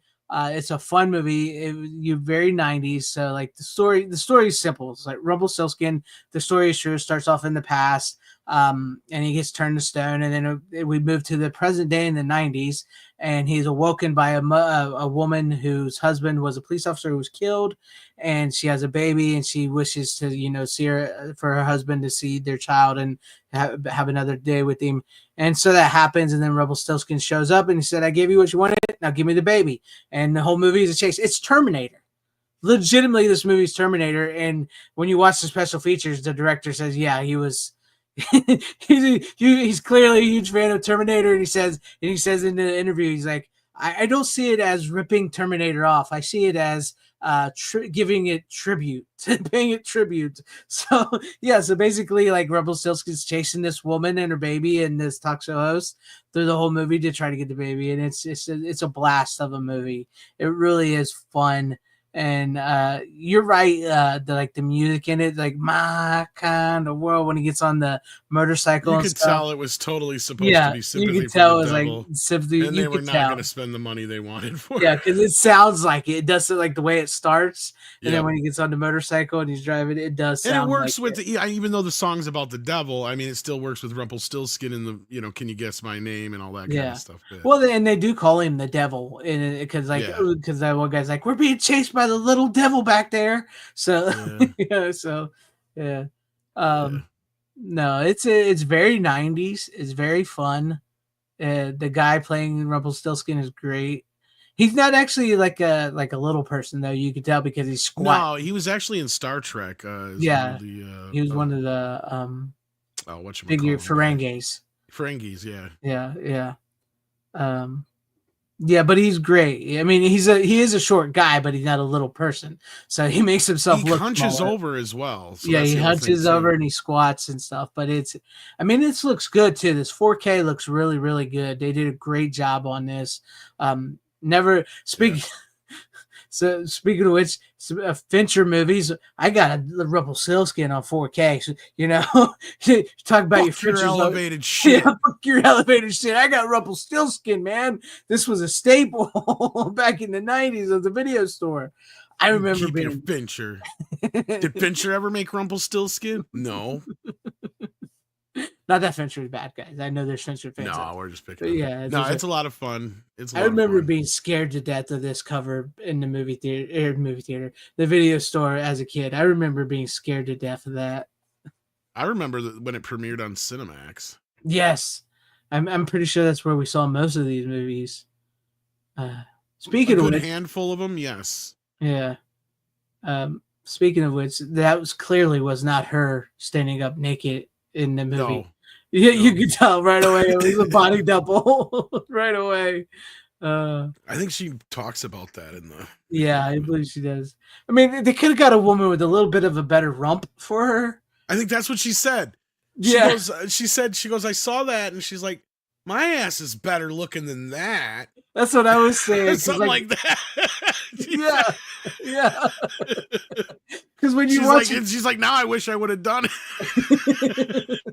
Because like when you're watching the movie and you're watching her run in her jeans, her ass is much better than the woman's ass. Because you can tell the woman's boobs were bigger because you get the side boob and it's clearly a much bigger boob than her boob. But when she stood up and you see her butt, you're like, you couldn't give her a better butt than, I think the guys were going for the boobs on that, and they barely show the boobs in the movie because they were probably like, oh man, she's got great tits, let's use her. But it's a fun movie. If you've never seen Rumpelstiltskin, highly suggest you get it. Go pick it up over at TerraVision. I think there's still some I don't know if TerraVision has the big chunky set that you have left on their website, but I know other websites like Diabolic and Orbit still have the big chunk. I'm sure it's still out there. Yeah, it's still out there, and it's only like $44 for that one. Pretty sad. This gets better treatment than Leprechaun does. Right? Lionsgate. Yeah, Lionsgate. This has way better treatment. How do we not have Leprechaun in 4K? At least the first one. That's beyond me. At least like the first 3 in a box set on 4K. Yeah. Right? You'd think. I don't know if you could do the second, third one. I mean, I guess you could, depending on what they were shot on, I guess. But no, they were all shot on film. Were they all shot on film? I figured. Yeah. Well, I think the sci-fi one I think was shot on digital cameras, but and the WWE one, but all the OG original 5 were shot on film. So I'm saying you could do those, the first 3 at least on 4K. I think they would sell. Hell yeah. Yeah. You might as well do all 5 if you're going to do any of them. But you might as well. If not the first one, at least. But yeah. Yeah. But if you do yourself a favor and watch Rumpelstiltskin, seriously, do yourself. You will laugh. You will have fun. It's such a good movie. I mean, if you haven't learned by now what type of movies I'm into, it's like I'm into cheesy, bad B movies. Well, they're not bad to me; they're fun to me. So, like, if you haven't learned by now, that's the kind of stuff I'm into. I just have a blast when I watch a movie. I want to have fun and be entertained, and that's what these movies do to me.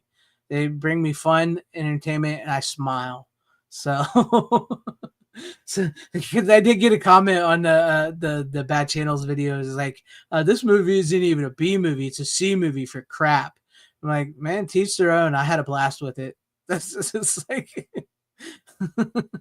but hey, I picked that up there, and it was a good movie. But there you guys have it. Runner, I noticed you're back. I doubt you've seen Rumpelstiltskin. Never heard of it. So yeah. Sounds like rookie. Hey, come on. This is the movie. This is the movie. Right there. That's a cool poster. Do yourself a favor and pick this up. This ain't no fairy tale. Is that from Severin? No, it's from TerraVision. Oh, TerraVision. Okay. Yeah, TerraVision. It looked like one of those type of covers. There's great people too. The great people to talk to. That's what I was talking like I was saying, like celebrities is great. Yeah, go have fun, talk to celebrities. My celebrities, I was talking to the people at the boutique labels. Oh yeah, that was like me. I talked to some of those guys when I was there. Talked to them. They're cool people. Yeah, they're cool people. I talked to the people at Synapse a lot. They were fun to talk to. The people at Synapse, and they're really excited for the Fright Night Part 2 on 4K, Prom Night 2 on 4K, and I believe the other prom nights and other movies are coming on Blu-ray, if I remember. But they're very excited. I mean, they're distributing it. It's Red Shirt Pictures is making them, but they're distributing it, and they were pumped. They were pumped about it. So it was good. That was a fun conversation to talk to the Synapse people. But anyways, that was all I have for Rumpelstiltskin. If you've not seen it, highly recommend it. It's a fun movie, especially if you love the Leprechaun movies. You'll love Rumpelstiltskin. But you want to go ahead and do another one, Runner, for you real quick? Oh, my next? Yeah, you can do another one if you're ready. Okay, yeah, sure. Might as well. I started rewatching this one because I have seen it before, but I wasn't in the right mood, I guess, the first time I saw it. And you could kind of understand if you've even seen this film, Greg. I think Tom's seen this one. It's Richard Linklater's first film, Slacker. Long ass time ago, yes. I have not seen that one. It's his first feature film. Mm-hmm. If you're like 16 millimeter, yeah. Yeah, and you can tell. But I like it's the movie that inspired Kevin Smith. Yeah, that's true. That's very true. It's true. But yeah, the first time I saw it, I didn't love it because it's not a great film. It's no, but it's not a great film, but it's like it's one of those films you can kind of watch and being like, you know, there's a there's an interesting filmmaker, young filmmaker coming up, Yeah. if that makes sense. Because like after that, he did Dazed and Confused, and then he did Before Sunrise and all a bunch of other movies after that. So Yeah. this was sort of like a beginning of like what kind of style that he was gonna go for is kind of what Slacker really is at the end of the day. And but I mainly just rewatched like the beginning like monologue that Linklater has in the beginning, and he pretty much explains like what the movie is. Right. I can't. I have not seen it, so I can't talk to you much about it. So I really want to bring this one on because I really wanted to tell Rook about this movie. too late. He's not here.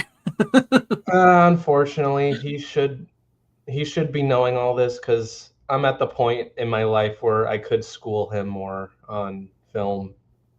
Well, yeah, you're about to get out of film school, so you definitely know more about film school than he does. Yeah, I mean, not that like I'm not saying that like film school is the answer. It's got its ins and outs, and I mean, I got a project that's in pre-production at the moment, but yeah. Uh, so there's a lot of ins and outs of this stuff, but because I haven't talked to Rook in a while, it's like there's like certain films and stuff that I want to introduce him to and be like, hey, like these are the directors that you should give a chance and follow, and it might lead you to, you might Elevate it. expand and you might lead yourself to a bigger direction to what you want to do as a filmmaker and all that stuff. It might lead you to more elevated titles. Hey, like here's the thing. Try to watch as many things as you can, whether it's Oh, I do. I do. like whether it's the cheesy B movies. I watch those too. I watch those movies. I haven't seen that one, but I do. I mean, I Yeah. like David Lynch. You know, Oh, I yeah, would say yeah. he's very smart and whatnot. I've seen. I like Fincher. I like Cronenberg. You know, I like some of the. I love Nosferatu. Eggers is becoming one of my favorites. Oh, So yeah. like, Oh yeah, for sure. I watch stuff, but my heart lies with movies like Full Moon Features and Roger Corman and cheesy, campy, horror, sci-fi, raunchy comedies. That's where my heart lies. But Yeah. I mean, I'm not above. I know I make jokes about it, and it's easy to make jokes No, about it. But I I'm not get above. it. You're not I'm not as above watching something like this. you're not like as into Stacker art or house anything. stuff. I mean, I will watch them, and I've enjoyed them, and I own them. I own some of them, but like I know where my heart lies. No, that's cool. I've kind of trained myself into watching more art house stuff, and maybe it's just because I've surrounded myself with people that watch that stuff to where I kind of just roll with it, you know. Yeah, But and but there are some like really good ones out there. Even some more recent stuff that I happen to like.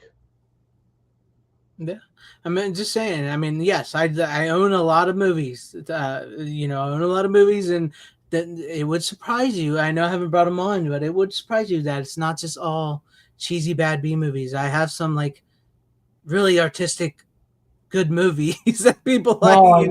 I get So, that. um, But like Rookie, if you're listening to this, basically what I'm saying is try to like try to watch like anything, like we genres, all that sort of stuff. You'll learn from good movies and bad movies. you go through phases in your life of like certain movies you want to test out, and but that's how it is. But I did not know that Linkletter is doing a project that he will film for 20 years called Merrily We Roll Along.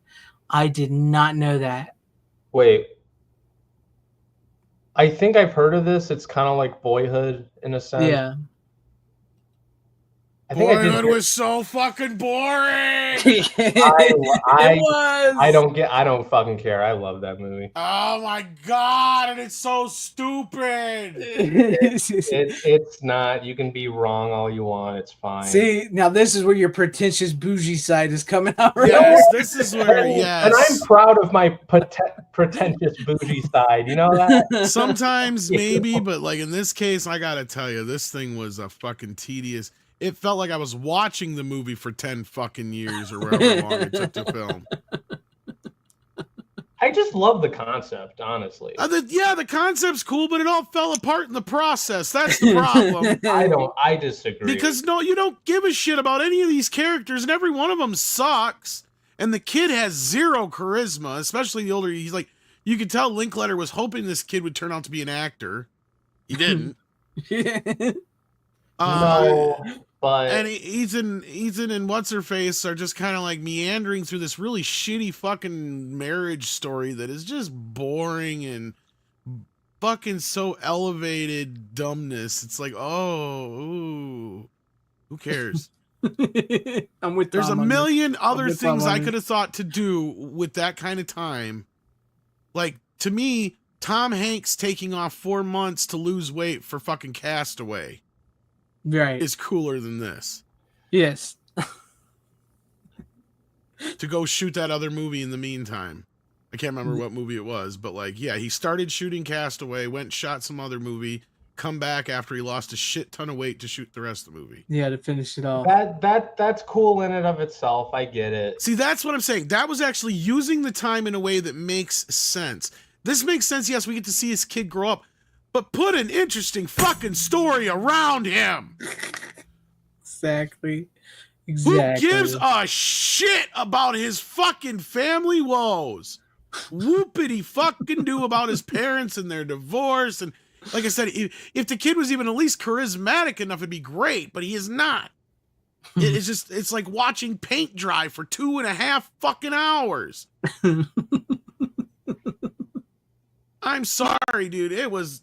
I get the experiment. I get it. The experiment was cool, but the execution just didn't work for me. I get it. It's not your kind of movie.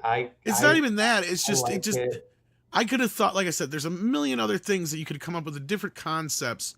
But it's like, what would be an interesting idea if you're getting this kid who you're going to get to actually see grow up over the years, right? Well, it only is worth it if you actually get to see the kid grow up. So he can't be an actor who you get to see all the time anyway, right? Mm-hmm. So I mean, and at the same time, what, like, okay, here's a good idea. This is just an example, but here's a way you could have done this. You film it over 10 years. You shoot the first part with the kids, and then 10 fucking years later, 15 years later, you shoot the other half. Then you release the movie. That is a way of using that kind of a thing as a way. You know, like, that's a way of doing it that makes sense. Like, you're actually got a story around it. Because this, I get it. It for film school kids and for critics and for film folk, who I do consider myself partially, you know, part of, at least 1 foot in that pond. Mm-hmm. To me, it still just screams of pretentious bullshit. It's like, you had that many years. Why didn't you come up with a better concept? Mm-hmm. That's what I'm saying. I mean, the It thing would have been great. What about even something as simple as like this kid is the last kid from Earth who gets sent to a planet where he's the only person there. And so you just literally come back every few years and film him, and just so we see his progress over the years.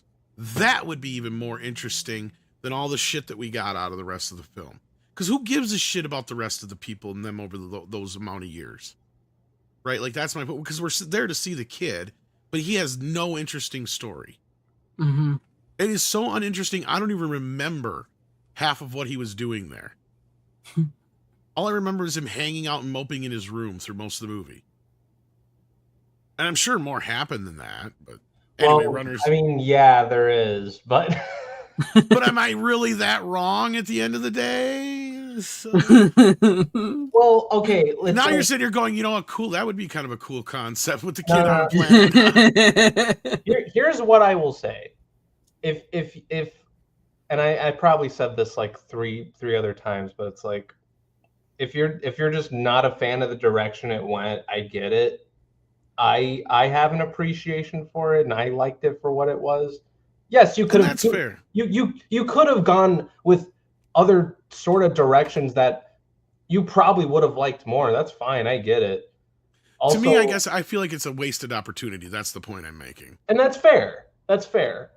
Also, like, because it took like, was it 12 years or whatever, and they only shot each year for like, I forget, like 3 days to a week or something like that. Like not that much. It would just be like getting the same actors like in the call sheet for whatever, you know, whatever year that they'd be shooting. But like Linklater was also like working on a bunch of other stuff on top of that. So I don't know. Maybe it was just a little too ambitious for him. I get it. I get it. I don't think it was as well planned out. That's my point. No, that's fine. I think they should have sat down and planned it out a little bit better. Then maybe it would have been something more interested. And I'm not sitting here trying to like be a dick to you or anything. No, I get it. And it's not saying that we keep people, if you like it, we're not saying you don't like it, But it now just wasn't you our brought cup on of tea. Slacker. You didn't even bring on fucking Yeah, we did. We talked about it. What about Slacker. The Slacker? problem with that is I saw it like once, 30 and years I've ago. never seen it. So Well, all I remember is the kid riding around in a cab. And then, I mean, yeah, you're right. It was shot in a way that it was interesting enough that I ended up watching. Are you talking about the kid in the cab in like the beginning? Yeah, like that's all I remember. You know who that was, right? I'm half-ass trying to remember now. I don't even remember. It's been that. That long. was Linklater. Yeah. Okay. So. Yeah, that's what I'm saying. It's been so long. That was the director himself. That I barely remember the movie. I mean, it's fine. It's cool. I just remember being, like you said, this cool little experiment where you can kind of see that, yeah, if you give this guy some money and a decent script, he could probably make you a movie. Yeah. And he did make like 2 or 3 decent movies. I mean, yeah, I mean, like, though, I feel like those movies you're talking about are like a lot more like director for hire type stuff, like School of Rock, which was a great film. Yeah, that's a fine film. I was talking more like Dazed and Confused is probably his most. Oh, for sure. It's probably his trademark film, but like. I was gonna say that's definitely one of his more mainstream. It was kind of the one where it took him from. It was both indie and mainstream at the same time. It's like. That's true.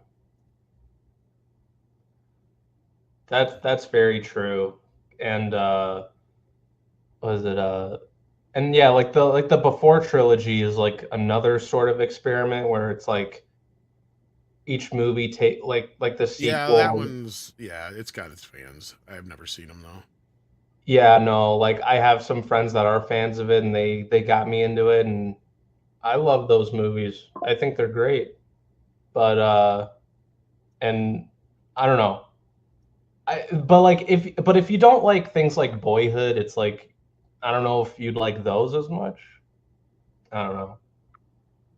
Yeah, probably not. They've never looked like ones that were in my wheelhouse, but I knew that just from seeing them on Siskel and Ebert.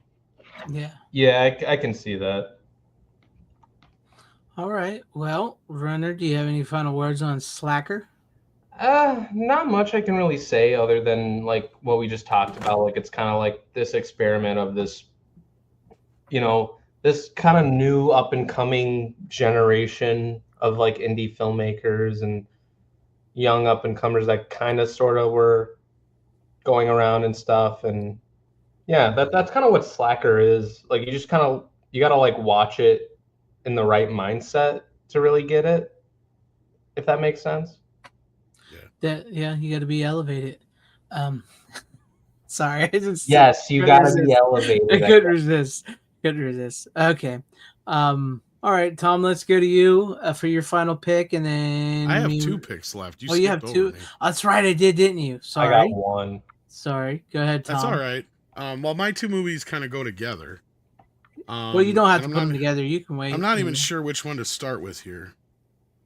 Because one's going to give away what the other one is right away. So let's do this one first. Okay. I brought this on before, but I think we were all pretty excited when we heard this was getting a 4K release. And that is, of course, in the beautiful steelbook that we got from Walmart. Yes, Tommy Boy. Tommy Boy. Clearly the one to get if you're going to get Oh yeah, the that is yellow one. nice. That The is yellow nice. one looks horrible.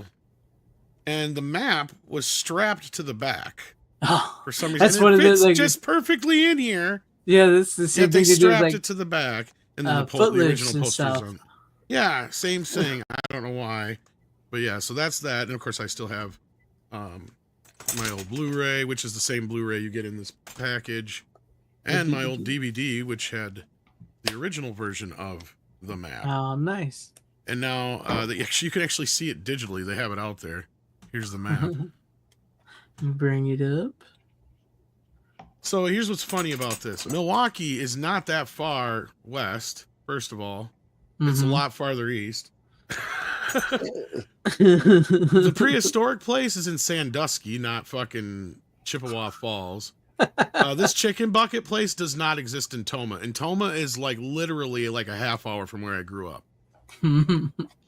But as you see, starts in Ohio, which I think is in Sandusky, which I don't know if you've ever been over there, but that's one of the few places they actually did film besides Canada. I think maybe I've drove past it once before, but yeah. Otherwise, outside of Sandusky, they shot the whole movie in Canada. But here's the map that comes with it. This map is already fucking 20 years old. But it's kind of a cute little thing or whatever. But here's the problem. So I think some of the negative is missing of this movie. Because for the first reel, outside of like 3 shots, it is most definitely not from the negative. It looks like shit. They kicked me again. They kicked you again. I don't know came why. right back this time. But yeah, so outside of, like, so once you get past the first 18 minutes or so of the film, then it's fine. But there is some other issues through. For some reason, some shots look amazing, look beautiful, look truly just stunning. Other shots look like they've had some sort of like mosquito noise reduction done to them, and there is some floating grain. And I'm like, what the fuck why? It's just you're just going, why? Like, you know, like, why? It's really strange. But otherwise, for the most part, about 75% of the movie looks really good. Outside of those minor squat problems and the first 20 minutes looking like dog shit for some reason. This was like, because I brought up Wayne's World, because you mentioned like the first Wayne's World on 4K, like there's just that it looks like crap in the beginning or whatever, and then it's mainly that one shot. It feels like that one shot where that one long ass shot where Wayne shows off his hairnets and all that kind of stuff. Yeah. It's got some of the worst DNR on it I've seen since Terminator 4 or Terminator 3 4K or Terminator 2 4K. Jesus, I can't even count. Terminator 2. But then other than that, the movie looks okay for the most part. It doesn't creep in again otherwise. But here it's in several places, and it's one of the most uneven looking 4K Blu-ray transfers I've seen in a while. Just all over the fucking place from one to the other. It does have the true Dolby HD 5.1 mix on here, which I think the movie had both a 2.0 and a 5.1 mix. It'd be nice to have the stereo mix, but not that big of a deal. Right. But yeah, no, just kind of disappointed because this is a really big movie for me. Growing up, it was a huge favorite of mine, especially being named Tommy and being fat. I get you. And this movie is just full of great quotable lines and great scenes that are just hilarious. I mean, we've talked about it a couple times before. So I mean, better pray to the God of holy air of something punks. What is that? What's he say? The wind doesn't pick up. I know your mother's, and I've seen where you sleep. And they will cry once they see what I've done to you. That was awesome. Yeah, that was awesome. I love that movie. And our holdover stock is 1.5%. Why can't I remember that? You got to find an association. See, like the average person uses 10% of their brain. How much do you use? 1.5%. The rest is clogged up with malted hops and bong resin. Shut up, Richard. You're going to need your John Hancock. John Hancock. It's Herbie Hancock. D+. I passed. Yeah. I could stick my Or head D up a minus, bull's right? ass. You can get a good look at a steak by sticking your head up my ass, but Oh, that is a good movie. That is a good movie. do you ever eat paint chips as a kid? No, why? Why? Hey, Chuckles, you might want to check some of that. I don't think that's all mud.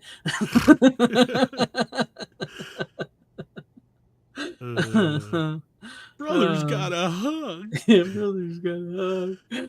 Oh, I still do Okay, it to my where's Moron? brothers. Moron's here, so the Keysport must be somewhere.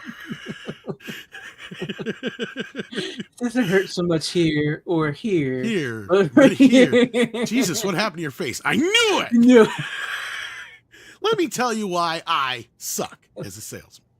You see this? This is my sale, and I love it. I love my little sale. You're my naughty little sale, so I massage it, and I give it a kiss, and I says, I love it because you're my naughty little sale. And then I go, oh, I killed it. I killed my sale. And that's when we blow it.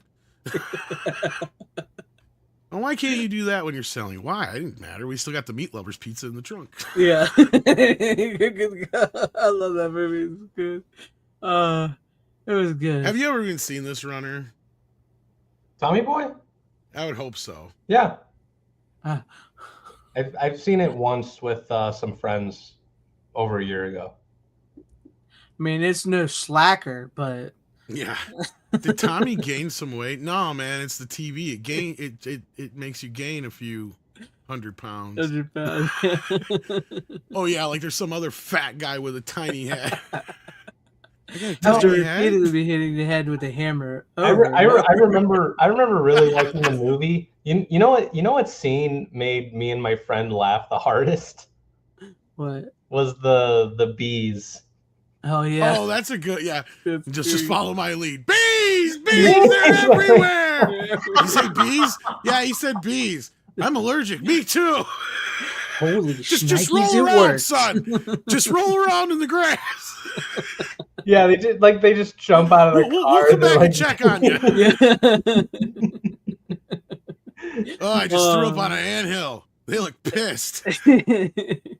That's it. That's the answer. No, it isn't. I don't remember eating that. Oh man, I remember. You know the car door when he backs up and he breaks it off and then he comes out and then What'd you do? What'd you do? I did that to my uncle. We did that to my uncle. Who was a pothead, right? The door handle on our door fell off once, and we put it back on there. And he was the next person to go, and he went to reach for it, and it fell off, and he was just like stood there like shocked, and we said, Richard, what you do? And he just like uncle was stoned to shit. He had no idea what was going on. That's too funny. It was great. Richard, what are you doing? Oh my, that looks like a pretty girl down there. Were you watching Spanktravision? Oh, were you watching a movie with my favorite actor? Oh, what's his name? Buddy Wackett? Tell me, Richard, which one is your favorite, Little Rascal? Alfalfa. Or Spanky? Dinner. Shut up.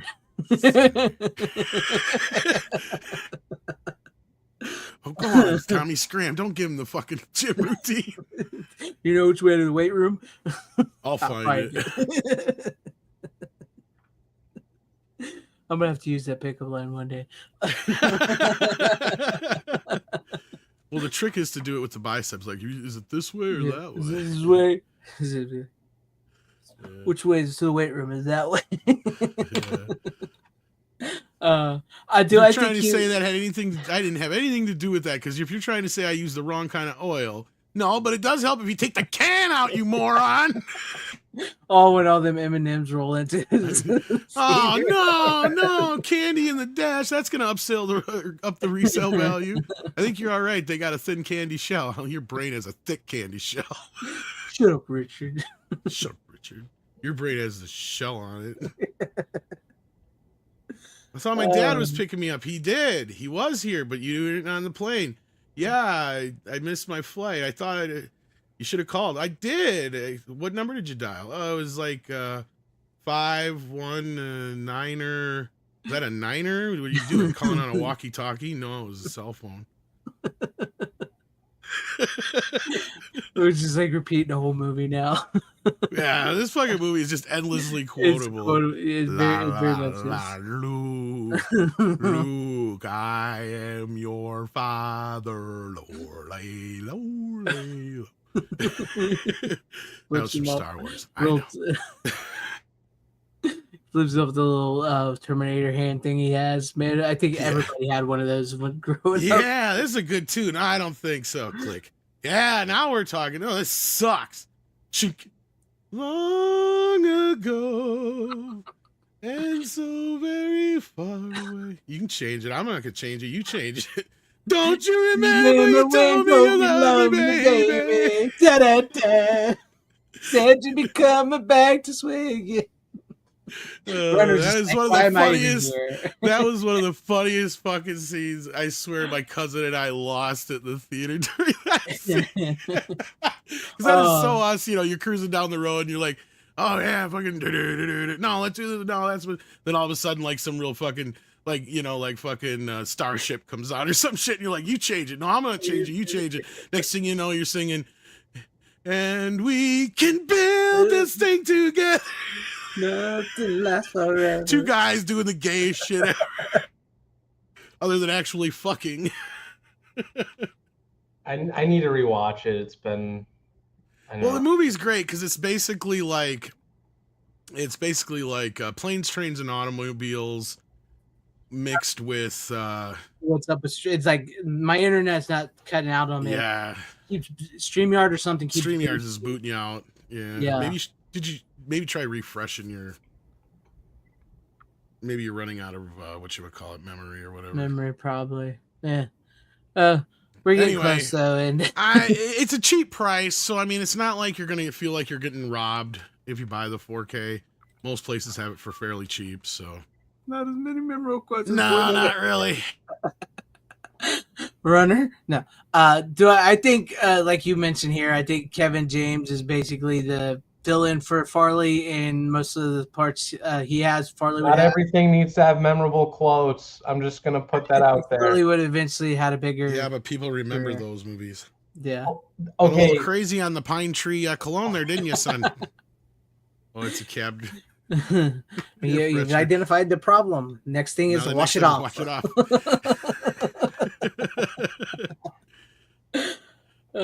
Sorry, Runner. But anyways, yeah. So it's not the greatest looking 4K, but for the price, it's worth it, right? In the parts where it looks great, it looks great. In other parts, like I think some people are gonna go, "What the fuck?" It kind of reminded me of the reversal of. It's weird because it's like the absolute reversal of Another 48 Hours. Because Another 48 Hours, like the first 20 or 18, 20 minutes or so, the first reel is the negative, and then from there on out, it's clearly not. Here it's the flip. So the first reel or whatever is not the negative, and then from there on, maybe the original negative reel is damaged. Because remember, and it's funny because this is around the same time that Congo would have come out. And remember, I told you that Congo had the same problem, like or had the problem that they had that whole reel that was damaged. Yeah. But instead of doing anything to it, Vinegar Syndrome just said, "Look, there's a line that goes down the middle of the screen for about fucking 10 minutes. Like deal with it." Shit they would have never even said back in the day. Yeah, he's got to refresh or something. His RAM is out or whatever you call it, memory or whatever.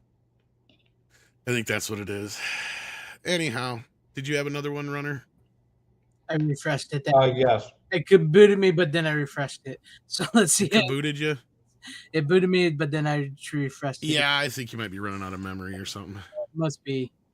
I have that problem too. What was that? Where were we? Oh, I was just finishing up, and I was going to let Runner go unless you wanted to go next. No, Runner can go if he's ready with whatever title he's ready for. Yeah.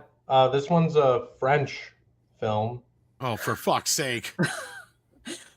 1 year in film school, man. No, I'm just kidding. It is. Listen. Lost him already. I'm going to be so real. Even as a film student and all that, I'm not the most knowledgeable on foreign films for the most part. Neither are we. Yeah, not at all. They're foreign. And that's okay, but this is like one of the most. If it's not like the movie that the Birdcage is based on, guess what? I don't know what it is. Yeah. Okay. Well, it's Yeah. called Lahane. That sounds more Jewish than it does French. Well, Well, there's one character that's Jewish, but they're in a French suburb. Like it's a You're trio. confusing me now. You and your fucking snooty, bougie fucking movies. continue, Runner. Lahane is a fucking great film, though. I'm sure it is. You may not be into it, but I have no idea what the fuck it is. it's black and white. You know, what's his name? I forget the actor's name, but he was younger in this, but he was in Black Swan. You know the instructor guy in that? Like, he's like the main character in this. No, I don't. And he was married to Monica Bellucci for a little bit. Lucky. So the movie is called Cheers. So it's the French version of Cheers with a Jewish guy. Gotcha. Like the show Cheers? That's the interpretation of what Lahine means. It's like cheers, drinking good health, whatever you want to, Here's to you. Yeah. Well, Lahane basically means hate. That's what it's translated to. That's not what I know. But that's not what Google says. Well, I watched the movie and they have subtitles in it, and when the title brought up, it translated it to hate. So that's what this is.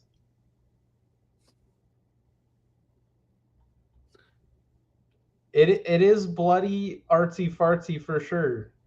Runner brought the wrong movies on the wrong night because we're sitting here talking Tommy Boy, Roger Corman, and Full Moon, and he's got like Well, French this movies is what fucking happens. I This know. doesn't make sense. I try to mix things up and all that sort of stuff. Runner went off and got cultured on us, and he left us here in our.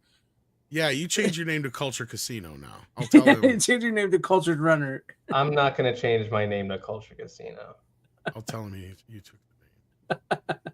Well, tell him I said hi because I haven't talked or. You must seen it. be high to watch this movie. Oh, this is great. I Lahane this review. Is it Lahane? Lahane is different than Lahame. Yes, Lahane. I think he said Lahane. Lahane or Hane. Oh, that it's called Hate. The movie's called Hate. I thought it was Laheim. Like, Laheim. No. It has an H in it. Lahane. Here I thought this was going to be a cute little movie that Robert Meyer Burnett had something to do with. Shit. Oh man, that'd be something if he did have something to do with this. This is just going off the rails and quickly. Oh, this really is. I did not expect this. So the movie's about a Jewish family being hated on in French No, that's not what this is. It's not about a family. It's about a trio of friends, and there's a lot of riots Well, there was a big riot that had happened in the city, and one of their friends got caught into it, and they're trying to they're around the city trying to figure out what's wrong with him, and they start getting in trouble with the police and all that sort of stuff. So that's sort of what that is, and they start getting crazy with kind of how their suburb is kind of turning to shit and all that. It's entertaining in the sense where you're following these characters and they go through some friendship challenges too and all that sort of stuff. So I don't know how else to really explain this movie. It's definitely something that a film snob would fucking love.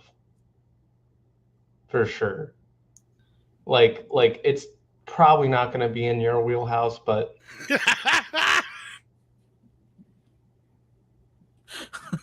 Is it out of the norm? Norm! Runner's like, I regret everything. He probably doesn't get that joke. Yeah, no. But okay, sorry. You get this from the Criterion Cell, right?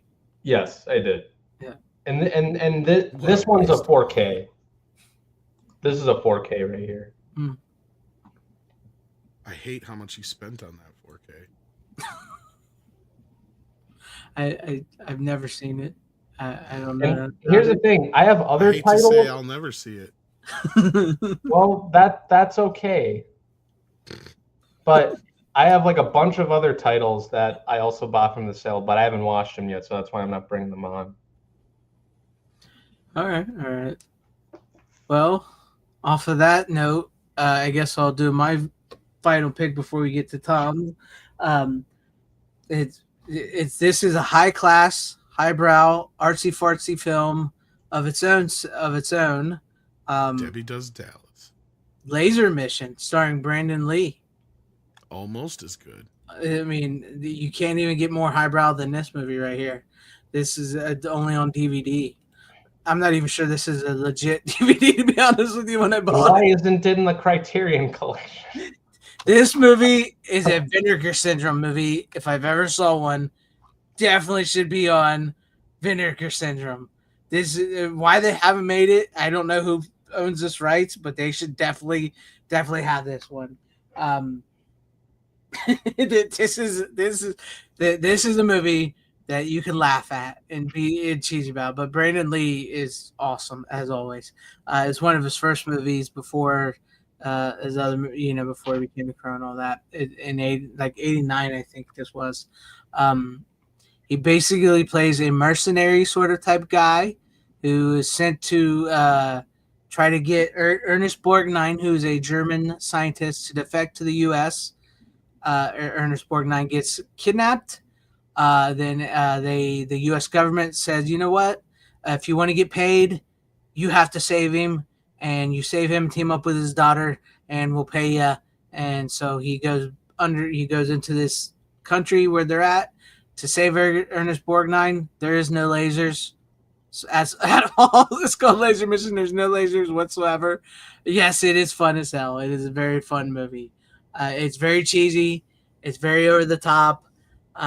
It's got one song in it. It's like a James Bond song. It's hilarious. He's a mercenary man. It's great. This movie has been ripped on by the Riff Rax people, who did Mystery Science Theater 2000, the original. But no, that's really about the extent of the plot. Is like he teams up with this woman to go and to save Ernest Borgnine from these weird German soldiers and stuff. It's just a fun movie. Brandon Lee kicks ass. It's goofy. It's one-liners galore. It's cheesy. It's insane. And Ernest Borgnine has no idea what movie he's even in. So that's great. But yeah, that's about all I could really say. Is it's not the greatest scan I've seen. I think this is only available on DVD, and like I said, I bought this, and I'm not even sure if it's an actual CD or DVD. Is maybe a bootleg as far as I know. But yeah, there you go, Runner. There's some high class, highbrow art for you. Sounds like it.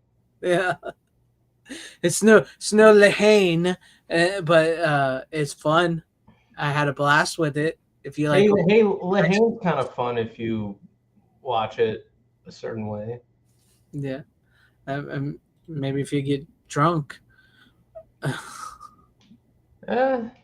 don't know.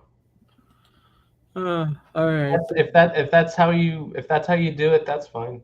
I get drunk watching movies sometimes. It's fun. Seriously though, I'm surprised Vinegar Syndrome does not have this movie. This feels like a Vinegar Syndrome movie. And if you've ever seen a Vinegar Syndrome movie, which I know you have, Runner. I have a few of those.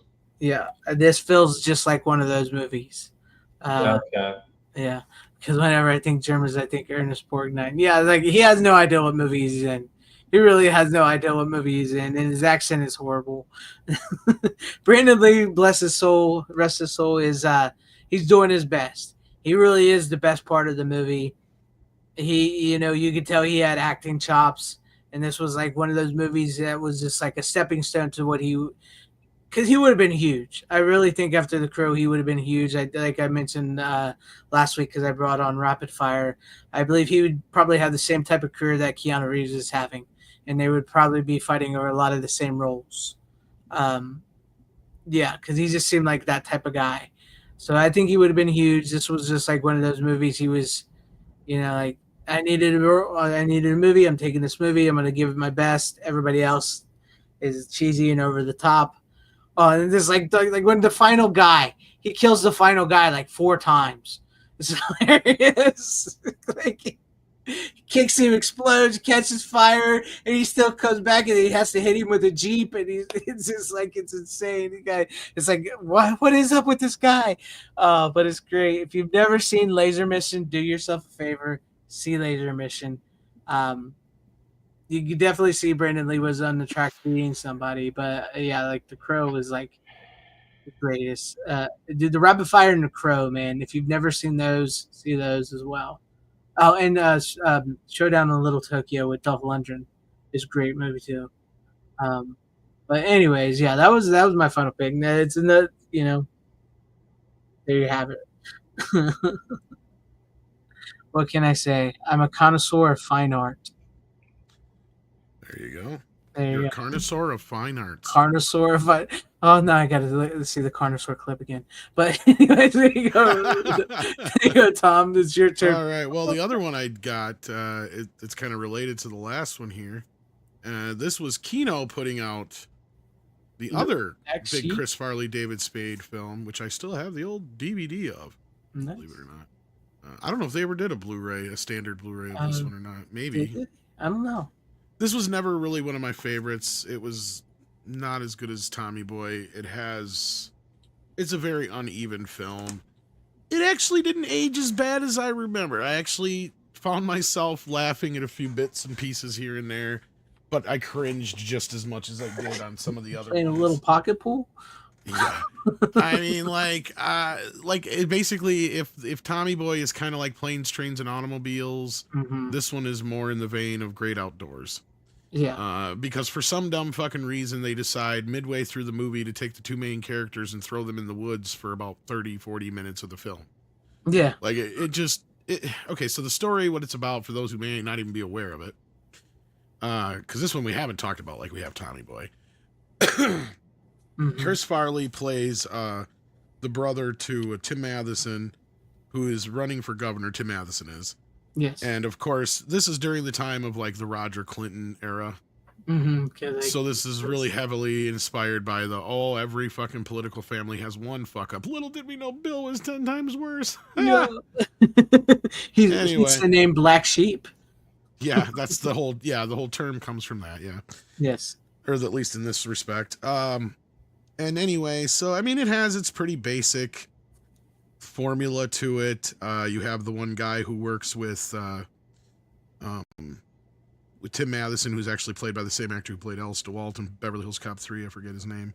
Oh yeah. Yeah. And so he plays the basic part. You got some really cool, normally dramatic actors doing comedic turns like Gary Busey here. This is one of the first times I remember him acting out the craziness on screen, and he kind of steals a lot of the show in this movie. David actually probably does a better job in this movie than he gets credit for, because he's holding this movie together a lot more than Chris is. Because the problem with this movie is Chris Farley's character. Yeah. Because you have this character that is supposed to be this sweet-natured, obviously not as stupid as Tommy Boy character, but it's almost like they went through the script and they threw in a bunch of Tommy Boy jokes. Yeah. Because, like, the obviousness of the joke is supposed to be all this stuff keeps happening to Mike, but it's not his fault, right? It just looks like it's his fault. But a lot of the stuff happens because they turn around and make the character stupid all of a sudden.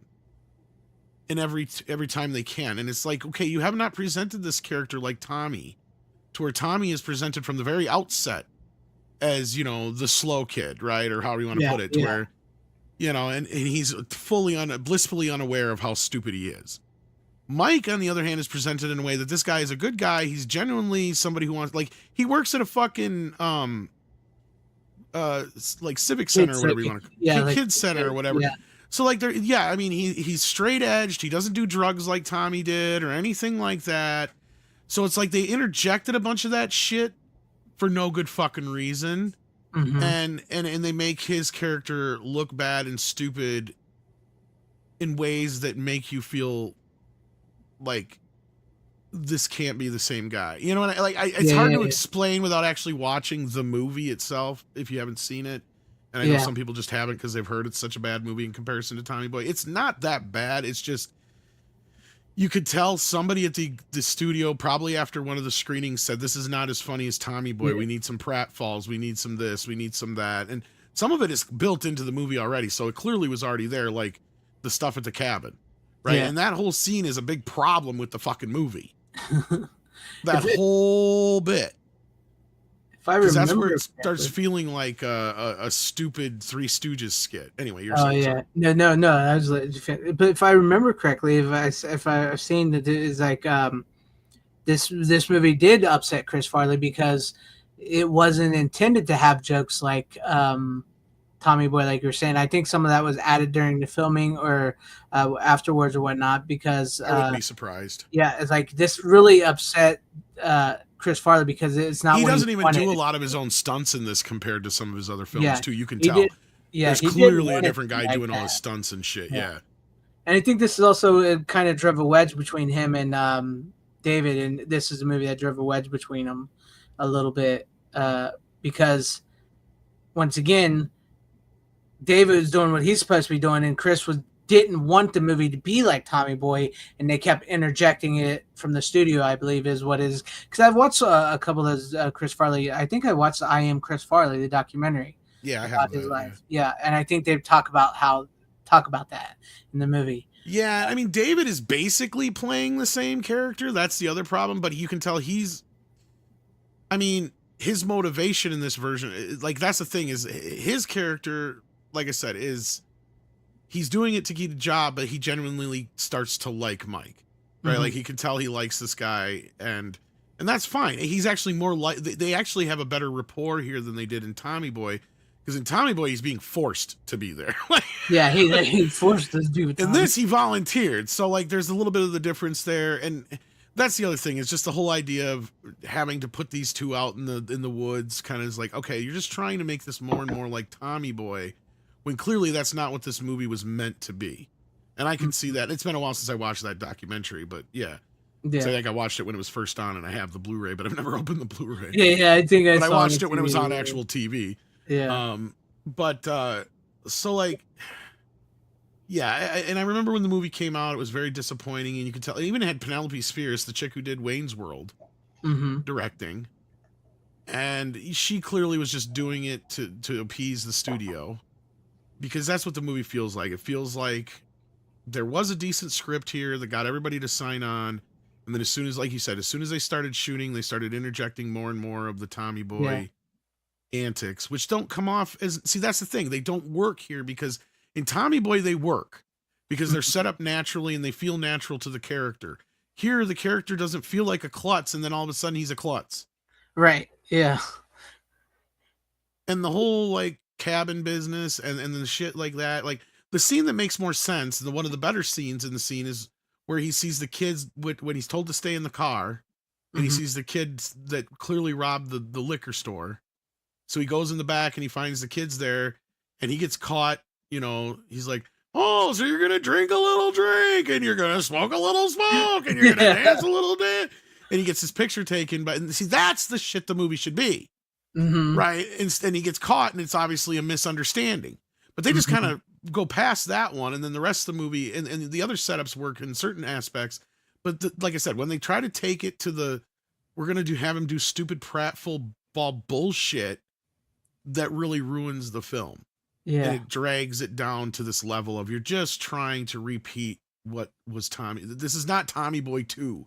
if you wanted to make Tommy Boy 2, then why the fuck didn't you just make Tommy Yeah, Boy just 2? make Tommy Boy 2 exactly.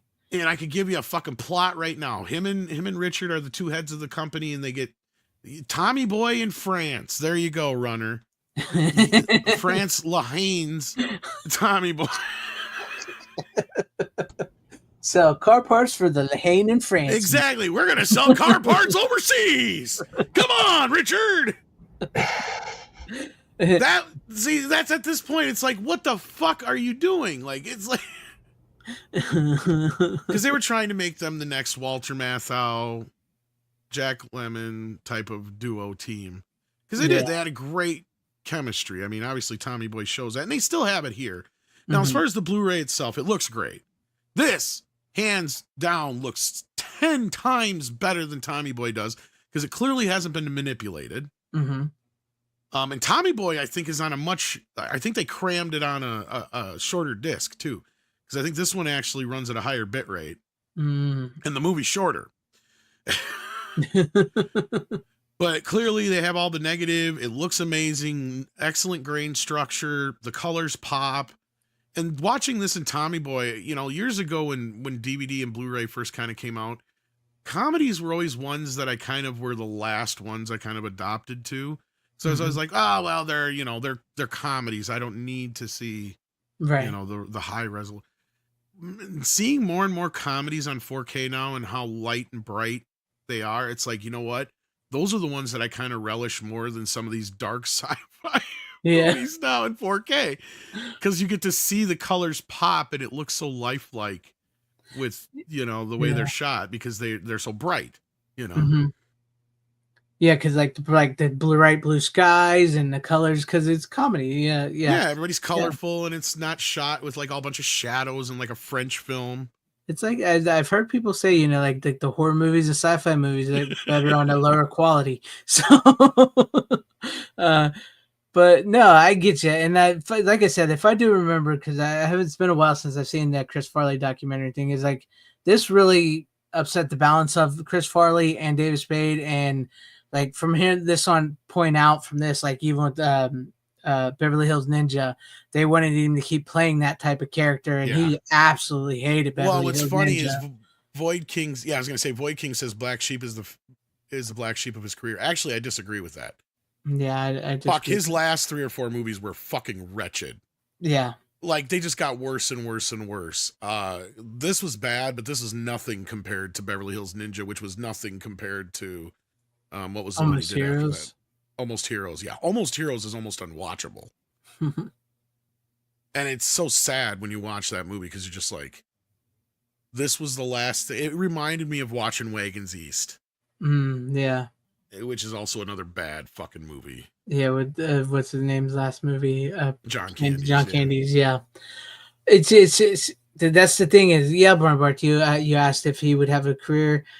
I think he would have been pulled out of what he was in because of Adam Sandler, because I think Adam Sandler would have helped him pull him out, because he guarantee you.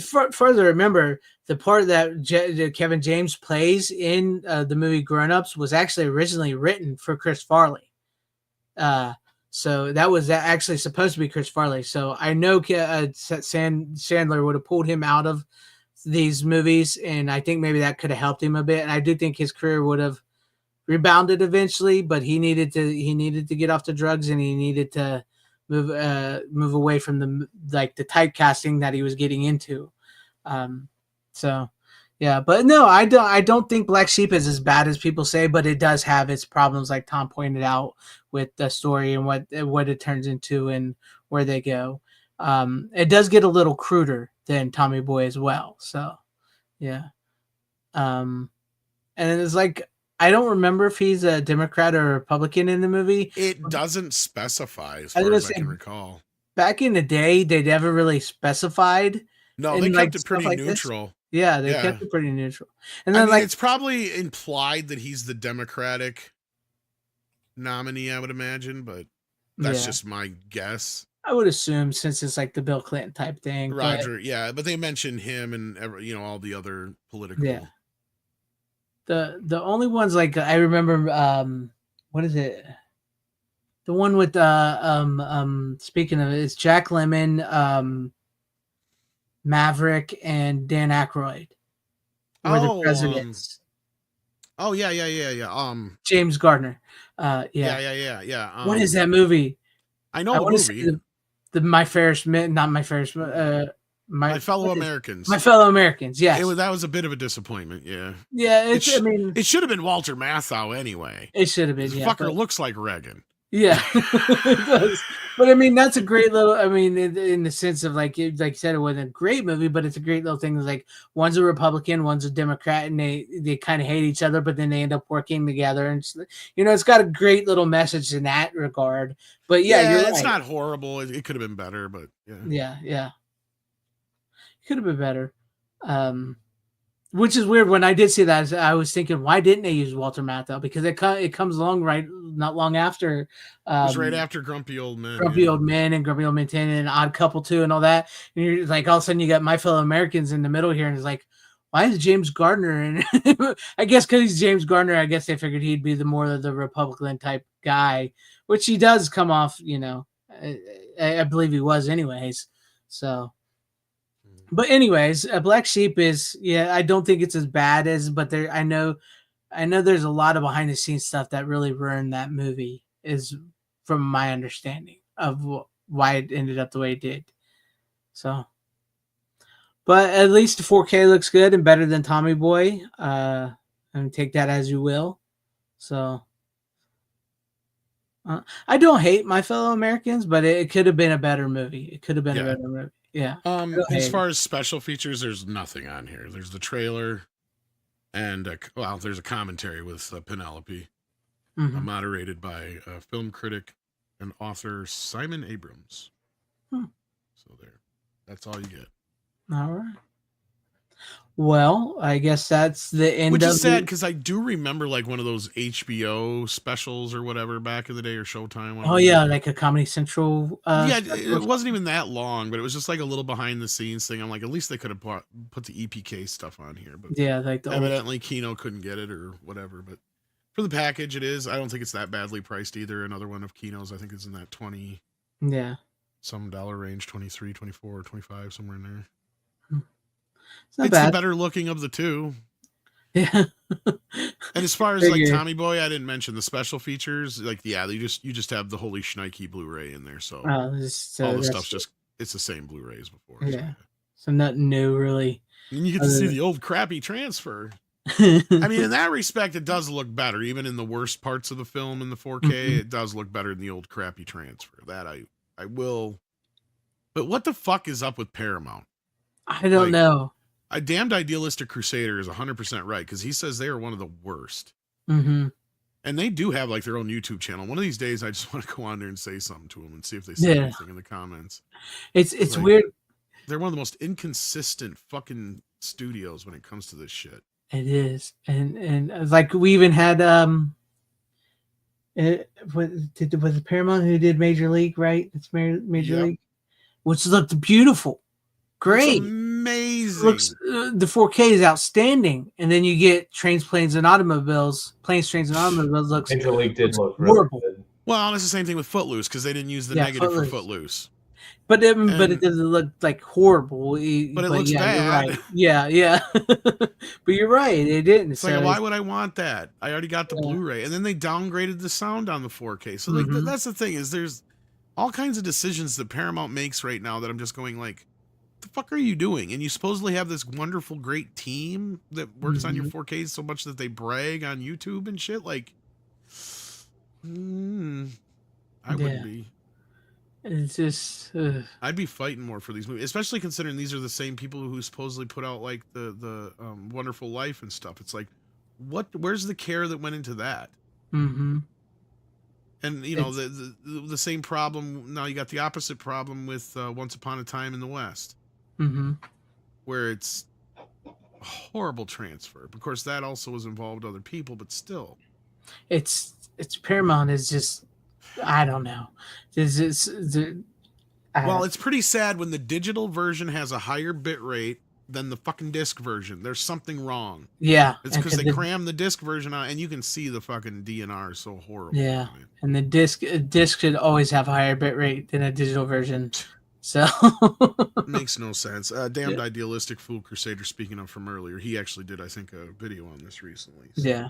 Or he brought it up in his yearly thing. Because it got voted one of the worst Blu-ray or 4Ks of the year. So. No, I can recommend it, especially when it comes up on sale on Kino. It'll be a good one to get with, like, maybe when Wayne's World 2 comes out and stuff like that. Yeah. I am looking forward to that and Kingpin on that 4K. And, you know, Brent Barth, I don't think Chris Farley, I just don't think he would have been good in Kingpin and the Cable Guy.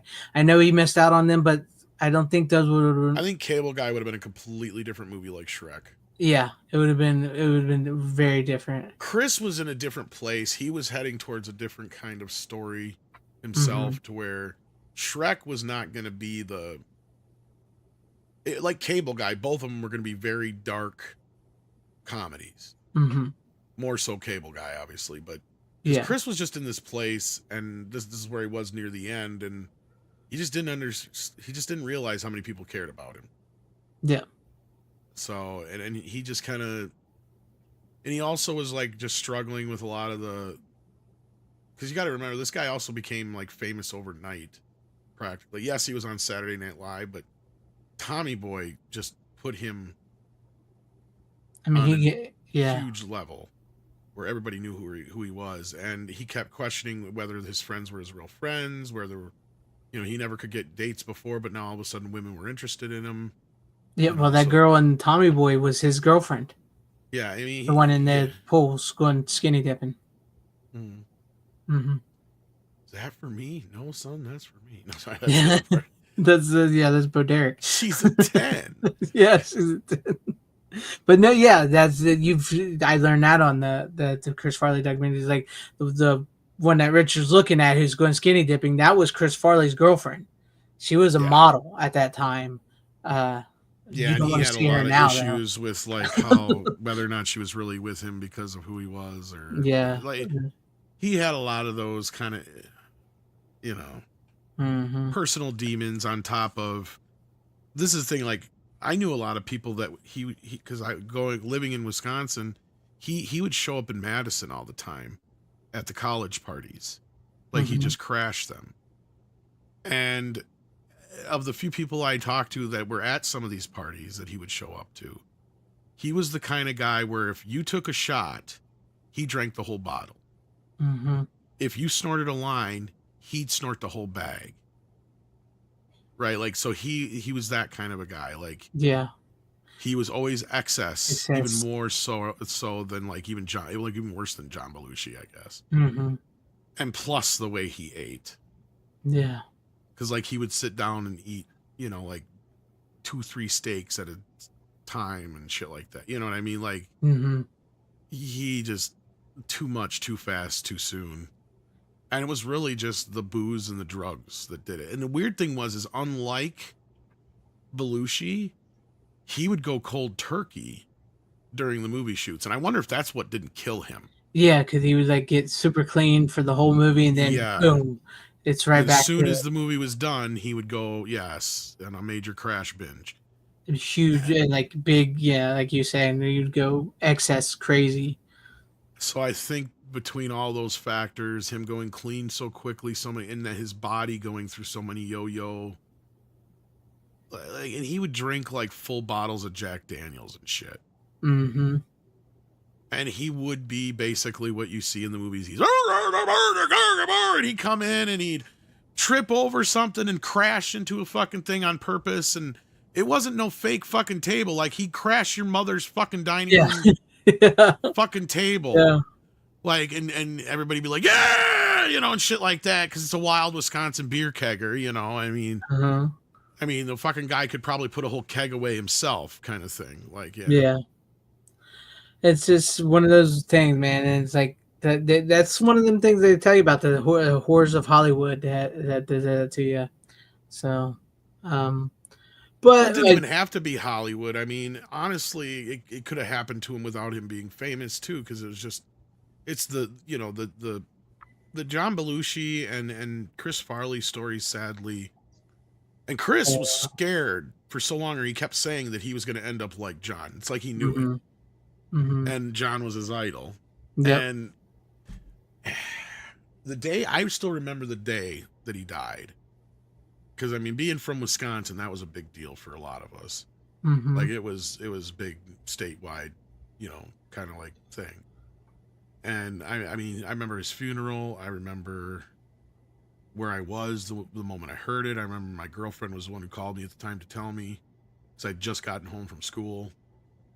And it was just, you know, it was just one of those things that was like, no fucking way. He didn't. Yeah. We all kind of knew it was going to happen, but you're just like, God damn it, Chris. Why did you do this? Yeah. Yeah. He It had was, such a future ahead of him. he did. And it was, I think it was like you said, yeah, I did say the horrors of Hollywood, but it's also like he loved to make people laugh. He loved to get attention. And they said he was always trying to get his dad's attention. But it was So, always like, to hide how sad he yeah, it was hide That's the his, sad part. yeah, because he just wanted people to really like him, is the thing. And 6, to lighten it up a little bit, 6 says I could put away a whole can of Pringles. I'm surprised 6 eats Pringles, because those are barely even potato chips. It's just mashed up. I'm not even whatever. sure if they're real potatoes. Yeah. I used to be able to They eat. might be like 30% like fucking paper mache.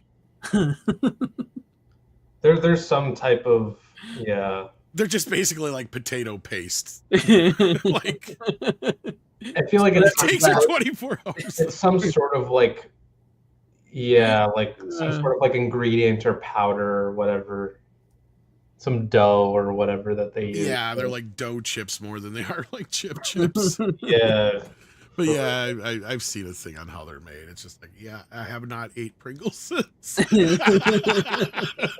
That'll do it. That'll do it. That'll do, pig. That'll do. That'll do, pig.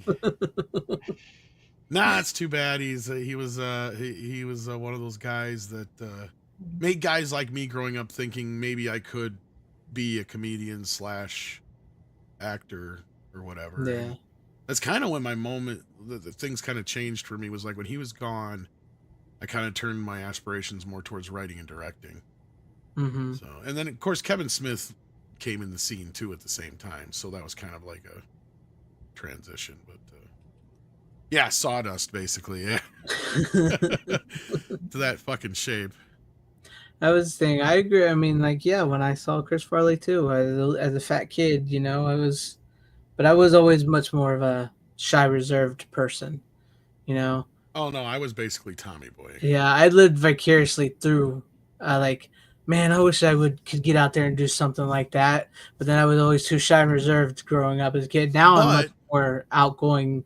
Now that I'm an adult, I can do those things. If anything, the generational thing took. I mean, I may not be the healthiest individual in the world. I do smoke and shit like that, but which Chris also did heavily, and so did John. But if anything, I learned from their mistakes. Like, I don't drink at all. Like, plus growing up in a family with alcoholics, you know, was one of those things where, yeah, like, that's good. So I mean, and I don't try or do a lot of hard drugs or anything like that. It's never been my thing. I'm not a pill popper. I don't like pills. I hate every time my doctor prescribes me drugs. I'm at that point now where you're at that age where you know how old you are by how many prescriptions you have.